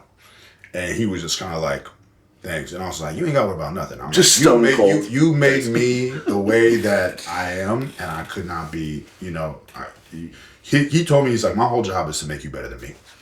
And it was just kind of like that's the job, right? That's the job of a father, is to make you better than them. And it's just kind of like, and he was just like, you're already there. And I said, no, I'm not. Because I ain't 70 and fucking still looking like you. And he's just kind of, you know what I mean? I was like, what you just did today, I ain't never seen nobody, I don't even know nobody fucking 20, 30, 40 years younger than you that can go do what you just fucking did. Yeah. You know what I'm saying? Like, you are the lowest percentage of people in the fucking world. And that's like, if I can be what my dad is, I will be satisfied. It'd be golden. Yeah. I'll be happy. Yeah, I hope he had fun. Oh, my dad had the fucking, my dad probably still has a little bit of extra blood flow from that fucking day, Good. He came in there, he's like, send me that picture. I'm gonna show all my fucking friends. Especially when I go back to the gym, people like, yeah, me and I met Evan. I met Evan and Matt. Now I'm about to win this motherfucking competition because I met Evan and Matt, and this is Evan's old gym. And that's what he liked even more. Like, he, on the way back from the gym, he called him motherfucker, was like, hey bro, check this out, I'm gonna send you a picture. And he's just like, he sent the picture of y'all too, and that's when it was like, oh man, and I was just like, here we go. It's awesome. It's inspiring every generation. Hell yeah. Segue. So we do this thing called the bottom line. Ah, yeah. We do it every episode. Cool. So it's something that it's just a hot take. It's something that maybe you agree with, or like you think more people should agree with, more people should dislike. Should be, it's whatever kind of take you want it to be. You could promote good things, like Adam that day. We ripped apart. Yeah. You ripped apart bicyclists. Trying to murder cyclists, people on the bike, people that are on bikes that are on the road, that cause all kinds of traffic jams and shit like that. The pieces of shit don't follow the traffic threaten rules. them. I went on like a 5-minute rant about how much I hate those fucking people. And then Adam went on to use his time to talk about adopting animals and not buying from breeders. So I mean, hey, that's good. It's a great. That sounds like an Adam thing to do, right? It was amazing. So it is open. Well, why don't you go first and give him an example? You want me to go first? Yeah, you go first, and then he'll go, and then I'll finish off. Okay. What really grinds your gears? Yeah. Okay, so I just spent my holiday week in Vermont. I saw that. Yeah, it was great. It's your twin sister? My twin sister. Fuck you. I didn't say that, bro. My sister looks just like me. Yeah, I went up there and, we were post Christmas and stuff. We're trying to find a little place to eat. Yeah. And we go to the restaurant. Then we don't allow reservations. Okay, cool. She's gonna come in first come first serve. Got it. Cool. Yeah. We go into the restaurant. We sit down, or we talk to people. Hey, we got a party of this. Like, cool. 15 minutes. We can wait that. Yeah. No problem at all. Yeah, 15 minutes. Psh, could drink a beer. Wait the time. Yeah. 30 minutes go by. Okay. No answer. Yep. So 15 minutes. That's it. 45 minutes go by. Y'all were there? We were there At the restaurant. Yeah. No answer. An hour goes by. What? No answer. No. Go back up to me like, what's going on? Where's our table? It's been an hour. And they're like, it's going to be another half hour. Bro, what? What day? Is this day after Christmas? No, this is just like a fucking Random day. Nope. No special occasion. Nope. So that really grinds my gears. People that make me wait for a succulent, delicious meal, waiting in the restaurant, lying to my face. They knew it was going to be 90 minutes. Yeah. From the moment that I walked through that door, they knew it was going to be that long. Yeah. And they just wanted to keep my business. They wanted me to go be a puppet to my family. That's great. And entertain them for an hour and a half. Do their job. Really. People think I pay them for it. So y'all were just chilling like in the waiting area? Yeah, just by the bar, just waiting. Oh, fuck. So to those people, fuck you. Just tell me the time it's going to be so I can take my business somewhere else. And I don't have to wait at your shitty-ass establishment for a overpriced meal for something that I can make better at home. Fuck you. That's the bottom line, because the Buffalo said so. Love it. Yeah. Love it. You get the gist of it? Oh, 100%. You ever had a scenario like that happen? Not in a restaurant. Okay. But same kind of correlation. Somebody's saying they're going to do something and they don't do it. Yeah. And you're just like... Just say you couldn't do it. Just say you... Communicate. Communication is everything. It's something that I learned... It's easy. In relationships, how they thrive. Communication. Life. Communication. Your job. Communication. That's easy. If you just fucking ignore shit, it does not go away. No. Right? It doesn't get better. You have to figure it out by communicating. Mine is... There's been a lot of situations that I've been in to where people give me the delusion of grandeur that they're gonna fucking follow through with said, you know what I mean? That kind of thing, and being friends included. And it's just like, I would do that because I'm a person of my word. So I have that expectation that you're also going to reciprocate that. And then it doesn't. And then I'm just like, but I thought we were friends. Yeah, it's betrayal. You know what I mean? In my mind, it's not betrayal, but it's just like, it's not that drastic. But at the same time, it's just You're like, so fucking dramatic. I would do this. And I'm not even bullshitting. If y'all called me in an hour after I left and was like, hey, bro, like some shit just happened. Like, I need your help. I'd be like, skirt. You know what I mean? I'll be over there. But it's just like, that's just me. Like, I have that. Like, we're homies. That's what being a homie is about. You know what I'm saying? So it's just like, and then I got guys that I thought were homies that were like, yo, I got you. Like, I'm gonna do this, I'm gonna do this, I'm gonna do this. And then it's just like, yeah. And it's just like, bro, what the fuck? I thought we was cool. Oh, well, nah, bro, like, whatever. Or the fact of the expectation of this is your job. You don't tell me, stop bragging about what you do and, oh, look at me, look at me, look at me. Because now that I know the real you, why the fuck you putting on this front? Yeah. You know what I'm saying? Like, why? Like, it's just like, that's not you, bro. Yeah. Yep. Like, it's just like, why you getting this self-gratification? You drinking your own Kool-Aid. Yeah. For what reason? You're making it. No one's making it for you. Why are you drinking your own Kool-Aid and saying, oh, I make the best Kool-Aid? You're the only... No, you don't. You know what I'm saying? But it's just like... But that shit really... Is that pisses me off because it's just kind of like... Is this your bottom line? Yeah, it sounds like it. Yeah. My biggest pet peeve is people not putting their money where their fucking mouth is. Okay, yeah. Tell me more. You know what I'm saying? Yeah. So it's just kind of like... Get angry. Nah, I can't. I'm not an angry guy. Oh, I know how to be... I can be angry. Actually, I don't know. It would take a lot. Cut me a WWE promo what you would do with somebody. Oh, here we fucking go. Yeah, there we go. Listen, brother. Yeah. I'm gonna take said blade. That's a real ass Come across knife. your motherfucking. Not just playing.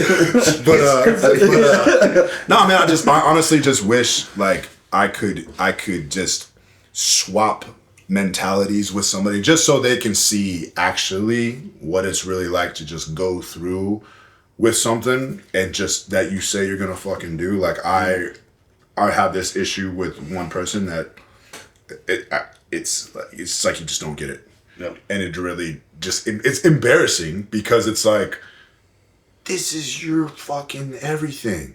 And if this was my everything, I would 100%. It's like, okay, cool, the business. Perfect example.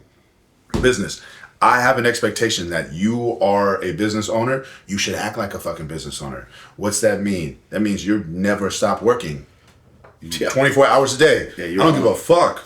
Like that, this is our life. This is our job. We put all of everything into this. There is no fail. We have not paid ourselves. I have not paid myself since we opened. Yep. I haven't. Couldn't afford it because it wasn't in the budget. It was supposed to be in the budget, and then we lost $100,000. And that $100,000 was like not just my salary. It was just essential for the longevity of how we needed to start everything properly. Yeah. And we lost it like that, and it was like, fuck. Now instead of having this, we have this, and if we don't do this, then we're gonna run out of this money this time. And it was like I had in my mind, I'm not gonna let that happen. So I didn't let that happen. We already surpassed that limit, which is cool.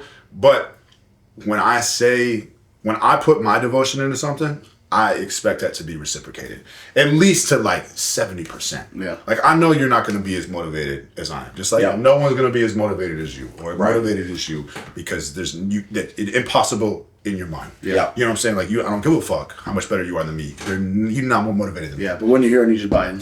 Yeah, but it's just like, but if you're here and you're in this moment with me right now, we better be on the same motherfucking wavelengths. Yeah. Mm-hmm. And I sometimes get that feeling, but then it's like actions speak louder than words. Yep.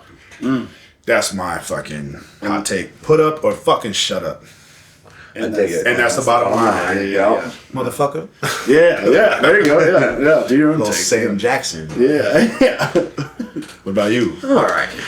I was actually thinking about this one a lot, and it gets brought up in my mind, to the forefront of my mind, a lot when I drive. Oh my god. I have what some people would call road rage. Oh damn! All right. I feel it. I feel it. You have a camera in your car? I do. Okay, good. I do. All right. I do, and that's the only reason I'm not in jail because it's going to record it's not going to record the accident. It's going to record my reaction to the accident, and that's the part that's going to get me in trouble. But regardless, so I don't do. This is getting scratched. I don't do any kind of driving for pleasure. I feel it. Right? I have a very nice truck now, and I'm very comfortable when I drive it. Yep. I don't want to be in my truck longer than I have to. I am a purpose driver. Yep. I am a destination person. I want to get somewhere.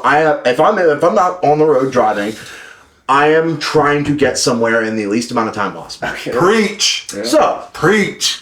Okay. just to paint a little bit of context of the type of driver that I am. So, you can imagine my fucking anger and disdain when I'm on the fucking freeway and I see two goddamn tractor trailers driving right next to each other in the fast and slow lane at the exact same goddamn speed, creating a clot and building up a traffic clot going fucking back 1.5 miles because piece of shit asshole number one in the left lane didn't want to get in the right lane, so all the cars that are driving above the fucking speed limit can actually get to their fucking destinations in a reasonable amount of time. Shit. That infuriates the shit out of me. That makes me want to shoot at you while you're driving. I hope you drive your truck off of the highway into a river. I hope your truck explodes and you're still in it.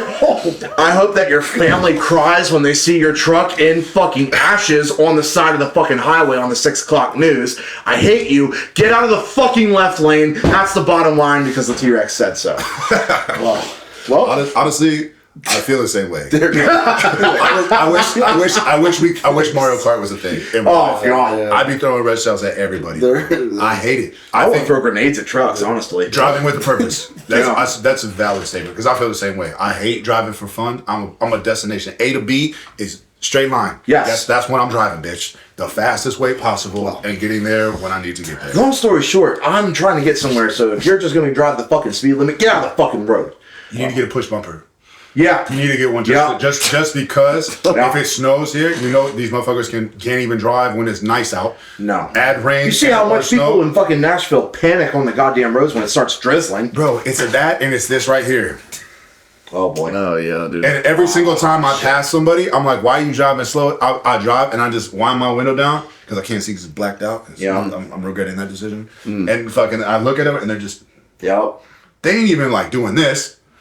They're fucking doing this. And I'm like, bro, what the fuck? Those are the type of people that I just want to be like, pit maneuver. Well, I want to do that. And I wish. I feel you. I feel your pain on that, bro. I feel your pain. Well, on that note, we just lost monetization for that episode. Welcome to Primal Perspectives. This is your time to. It's time to plug your. It's time to plug your business. Tell us about the Barrax, plug the Barrax, address, social medias, any of that good stuff. It's all going to be from us sharing it now because we just burned that bridge. And so,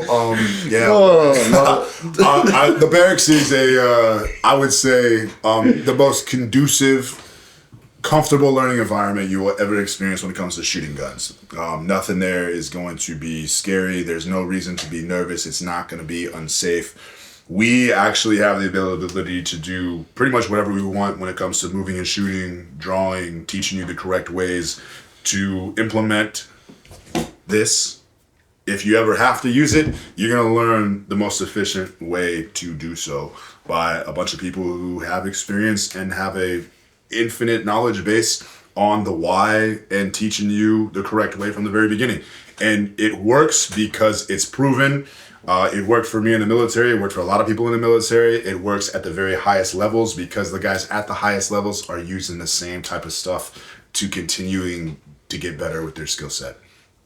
How can people get in contact with you? Our Instagram is the Barrax, Barrax. That's Instagram and Facebook. You can go on thebarrax.com and inquire for the free class. You'll see all the prices and everything like that. But honestly, the first class is free. It's for you guys to come experience what it actually is. Hands-on. You get a free class from your boy that is going to just kind of give you a reality check when it comes to your actual skill set. And we have people there of all skill sets. We have active duty guys that carry guns and use them for a living. We have cops. We have armed security guys that come through. And it's not just the first person, first day, never shot a gun before, getting a little bit of knowledge and going, oh my God, I'm good with a gun. No, this is guys that are using proven metrics, proven skill set to develop the correct way of doing things at a very high level, which is what's needed. You are not going to rise to the occasion. You're going to fall to your lowest level of experience. And if your lowest level of experience is doing everything correctly, you have a higher chance of survivability if you have to use this, which I hope you never have to do. But if you do, you're going to be good with it. And I promise you that. I'm fired up. I'm sweating. You're always sweating. You're sweating because you're fat. Yeah, I mean, maybe it's the sick fucking one-piece suit that I've got on right now.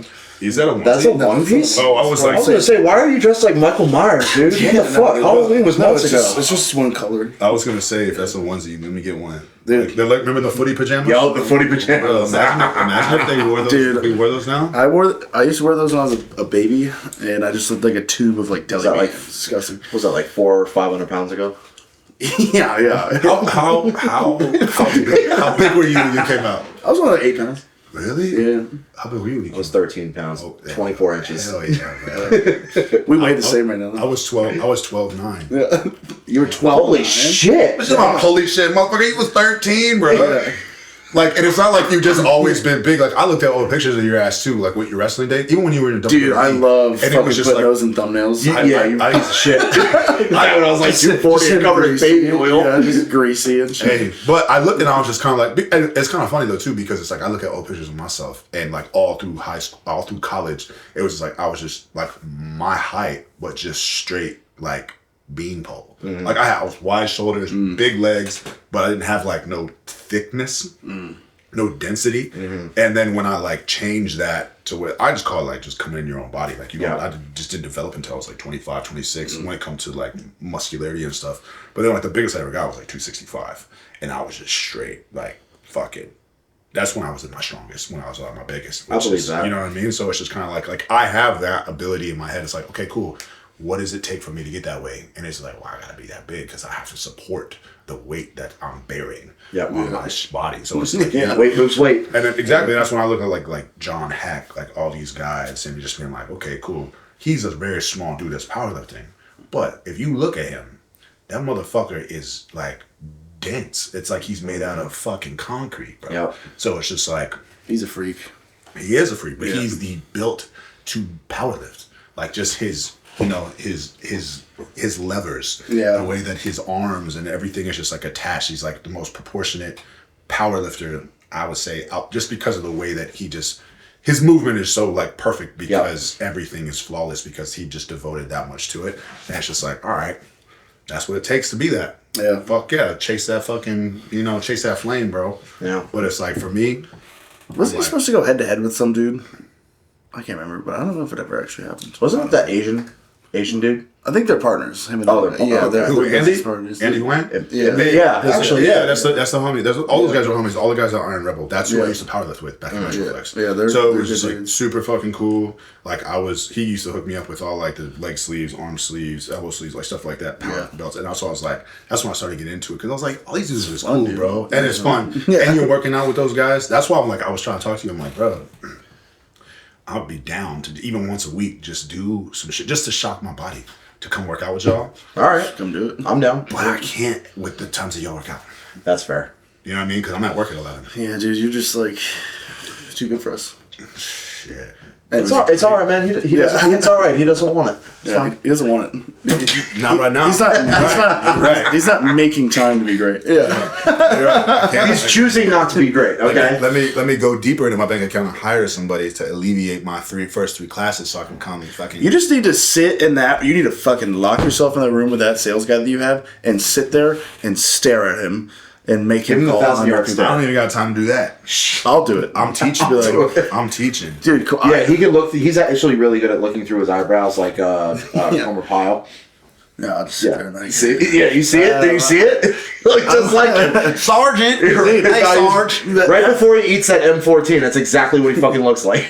Oh, bro, you just did that for a split second. Yeah. That shit was weird, bro. That shit was crazy. In and out of character. Jeez. I had it when I was in sales, dude. Fuck, we're getting off topic again. We are. These were supposed to be our closing arguments. When I was in sales, there was a guy that was like the sister owner to our first gym when I moved down here, and he owned a sales company or a staffing company. Okay. Yeah. Yeah. And he asked me when I was getting into sales, he's like, how many calls are you making a day? And I was like, like 25. And he just like looked at me and then like locked the door. And he's like, I'm just going to not fucking scream at you because you don't know anything about sales. But he's like, tomorrow I'm going to sit right in front of you and you're going to call people all day. And he sat I was sitting at the desk calling, watching you, and he was just staring at me. And after every call, he'd be like, just rip me apart. And then I was like, he's like, cool, now go again. Yeah. And hey, bro, but what does that boil down to? Experience and exposure. Yeah. You know what I'm saying? It was like 120 calls straight. That's the worst part. It's just like, because I was like, look, watch, just shut the fuck up. Listen, I got this. So like when we were first starting to build a business, I'll take like 2 minutes to say this. It was like, all right, cool. Hey, watch, who we got? Boom. Because they were always like, hey, I have this question. Can you come talk to this person real quick? Because they're not me in their head yet. Like I can explain fucking anything when it comes to what do you guys do. I will make us place sound like what it is in my mind, which is exactly what it is. And it's like, but if you don't think like that, how are you going to explain it to somebody? Yeah. But it's not that they don't believe it. They just haven't been exposed to that level. Nothing about what we do they are both my student. They were both my old students that they decided they wanted to buy into the franchise of the place that I was the head guy at. And not the head guy, but I was like the best trainer. And they were just kind of like, hey, they wanted to give me a raise. They wanted me to do all this other kind of stuff for all these things because they wanted a franchise and do all this, that, and the other. And I just knew that they were full of shit and they were lying to everybody. And it was proven because we were all just like, what the fuck? How are you going to say that we have all this stuff when we've been trying to get this from you for the past fucking year? And you're like, whoa, blah, blah, blah. So they wanted to buy into it. I was like, do not do it. is bullshit. They're lying to you. They're going to steal your fucking money, and you are not going to get what you think you're going to fucking get. It's all lies. They're like, well, what about this? And I was just like, if you want to do it, I'll show you how to do it. And they were like, well, we want you to be our guy. And I was like, I'm not fucking, no way, bro. Like, I got my military retirement. I'm making a fuck ton of money a year. My wife's got a fucking gangster ass job. Like, all this. I was like, I'm living what I think is my best life as of right now. You know what I'm saying? I never made that much money before. And you know what I'm saying? I was like, I don't want to leave that comfort cushion. But that's some bitch way of thinking. You know what I'm saying? So it's just kind of like, they counted and was like, hey, how about you're a third partner? And I was just like, 33.3%. And I was like, wait, so this is going to be like actually mine? Like when I make a decision, like it's set in fucking stone? And they're like, to be honest, we kind of need you to make the decisions. Oh shit. I was just like, yeah, I don't want this kind of responsibility. So that's when I started calling people who have been doing this a lot longer than me. I called my old CO. I called my, just operations wise, I was just like, I need to call people that have this knowledge. What do you think about this? And they're just like, well, what do you think? And I tell them, they're like, yes, but not this part. And then they tell me and teach me because of experience and exposure. So it's just kind of like, okay, cool. Now I'm learning, but I'm also implementing what they're saying. And now I'm seeing proven results because I'm doing this the correct way. And it's just like, okay, now you see it being done because it's being done the correct way. And we're doing this. Why the fuck are you doing this? When we're doing this, you're doing this. And it's just like, bro, what the fuck? This is worst part about it. Perfectly honest. It's their money. I'm doing all my shit off sweat equity. They decided to change that around very quickly because they realized without me, they couldn't do nothing. So it was just like, all right. And it's just like, bro, just listen. Just listen to me, please. Just listen to me, because when I do it, it works like a charm. It's like, well, we're not you. I'm trying to teach you to be me. I don't want it just to be me. Yeah. I don't want to fucking do this shit. I don't need you to be me. Just do fucking 70%. Not even 70%. I just need you to do I just need you to do your job. That's it. Just do your job. I don't want to. I can't balance 37 things. I'm wearing 37 hats. Yeah. Y'all are just wearing one. I need everybody to wear 37 hats. Yeah. But I'm not comfortable doing this and blah, blah, blah. Okay, well then get comfortable doing it. Let me show you how to do it. And plus, trust me, it works. And that's like, and then just like, oh, it's the holidays and it's this. I'm like, why do we have the highest, of just people wanting to, highest inquiries we've ever had? Because it's a snowball effect. Yeah. The more our name gets out there, I have people come, hey, you're the dude at the Barrax, right? I see you all the time on Instagram. Shit looks badass. I'm like, yo, come through, bro. First class is free. I've never had that in my life. Yeah. Never had that in my life. Not in a place where I work. Now, when I was, gay bro vet shit on Instagram, when I was active duty doing all this influencer dumb shit. Bro vet. People would be like, oh, bro, I know you, dude. That's so badass. You're doing this shit on deployment, blah, blah, blah. I was like, okay, thanks, bro. Appreciate it, whatever. But like now it's like, this is my business. This is my opportunity to make my shit fucking boom. Like solidify something that I never had the opportunity to have. My own thing. I never had it before. I always made everybody else money because I'm a guy that finds deficiencies and I try to make things fucking better than they are. And it's just now it's like I get to the point where it's like I just need two more, minimum one more of me. So it could be like, okay, cool. Now it's two. Now you're seeing us getting done twice correctly. How the fuck can you not learn from this? Yep. Yeah. And it's just like, whatever. Can't teach that shit, bro. Especially, and the worst part about it is just like, this is y'all's money, bro. Yeah. Like if I was invested at $500,000, best believe I will be working 30-hour days, bro. Yeah, I'll be on the phone nonstop. Exactly. And it's just like, because that's the only thing that's causing us to get money is these inquiries about coming in. It's just like, go knock on their door. Hey, bro. Didn't you say you wanted them in here? Get the fuck out of here. All right, cool. See you later. You know what I mean? But I'm just like, it's just a game of numbers. That's all it is. And it's just kind of like, fuck, dude. Like, just, because I know it's right there. Because I know what it takes to be successful. I physically can't do it because I'm relying on someone else to do their job. So now it's just like, okay, cool. But if I do that part, now I'm neglecting students. The service part. And now I'm neglecting people that are actively paying for my services. Yeah. And that's not a good look. Yep. That's the fucking bottom line. Fuck yeah. You want to do shit? All right, so closing arguments. Obviously, Evan the T-Rex Singleton, my T-Rex Kingdom website is live, and I do have all of my new merch drop, including my Strongest Man on Earth T-Rex Reigns t-shirt in gray and red. I also have these very, very beautiful football T-Rex 65 million years ago jerseys. Hell yeah. Guaranteed to add 10% onto any of your lifts. So I would get yours while you still can. 10%? 10%. Yeah, you get 10% added to every single lift that you do while you're wearing one of these. Guarantee you. T-Rex guarantee you. Wow. T-Rex guarantee you. I like that. So make sure. Get your own jersey. Also, follow me on Instagram, all the YouTubes and everything like that. I'm Evan_T-Rex_strongman. I am your strongest man on earth and soon to be one of the greatest of all time. So you want to get those jerseys and you want to get that merch in while it's still available. I love it. I'm gonna wear like 5 of them shirts then, bro. That's 50%. That's 50%. Yeah. That's 50%. Yeah. At least I'm gonna look like it. If walking all that thick. Yeah, you wear a hat, you wear the shirt, you wear the shorts, socks, dude. Yep. Just, Shave my head. Wear glasses. Yeah. Get a chin strap. Yeah, grow out the chin strap goatee. I physically cannot. Yeah, neither can I. I have the testosterone of a 12-year-old girl. Dude, we can get on the kitchen sink together. You got more than me right now, bro. You got some neck pubes. See how it grows in all like Big Show 1997 all I like got. that? I can't do it. It's because he's not old enough to get this yet. Aren't you like 25? 27. So fucking young. Yeah. I remember when I was 27. That was right when I started hurting. Yep. I don't remember when I was 27 because it was like fucking 40 years ago. Yeah. Yeah, Yeah, you you were around when they first invented like a barbell. No, that was my dad. Yeah, your dad's awesome. I was around when they invented the easy curl. Nice. Yeah. That's my era. Ancient.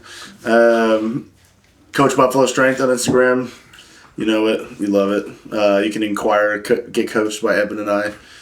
By DMing me, you can DM him at his Instagram as well. Go to our link tree, or my link tree. Merch is in there. Go get a shirt.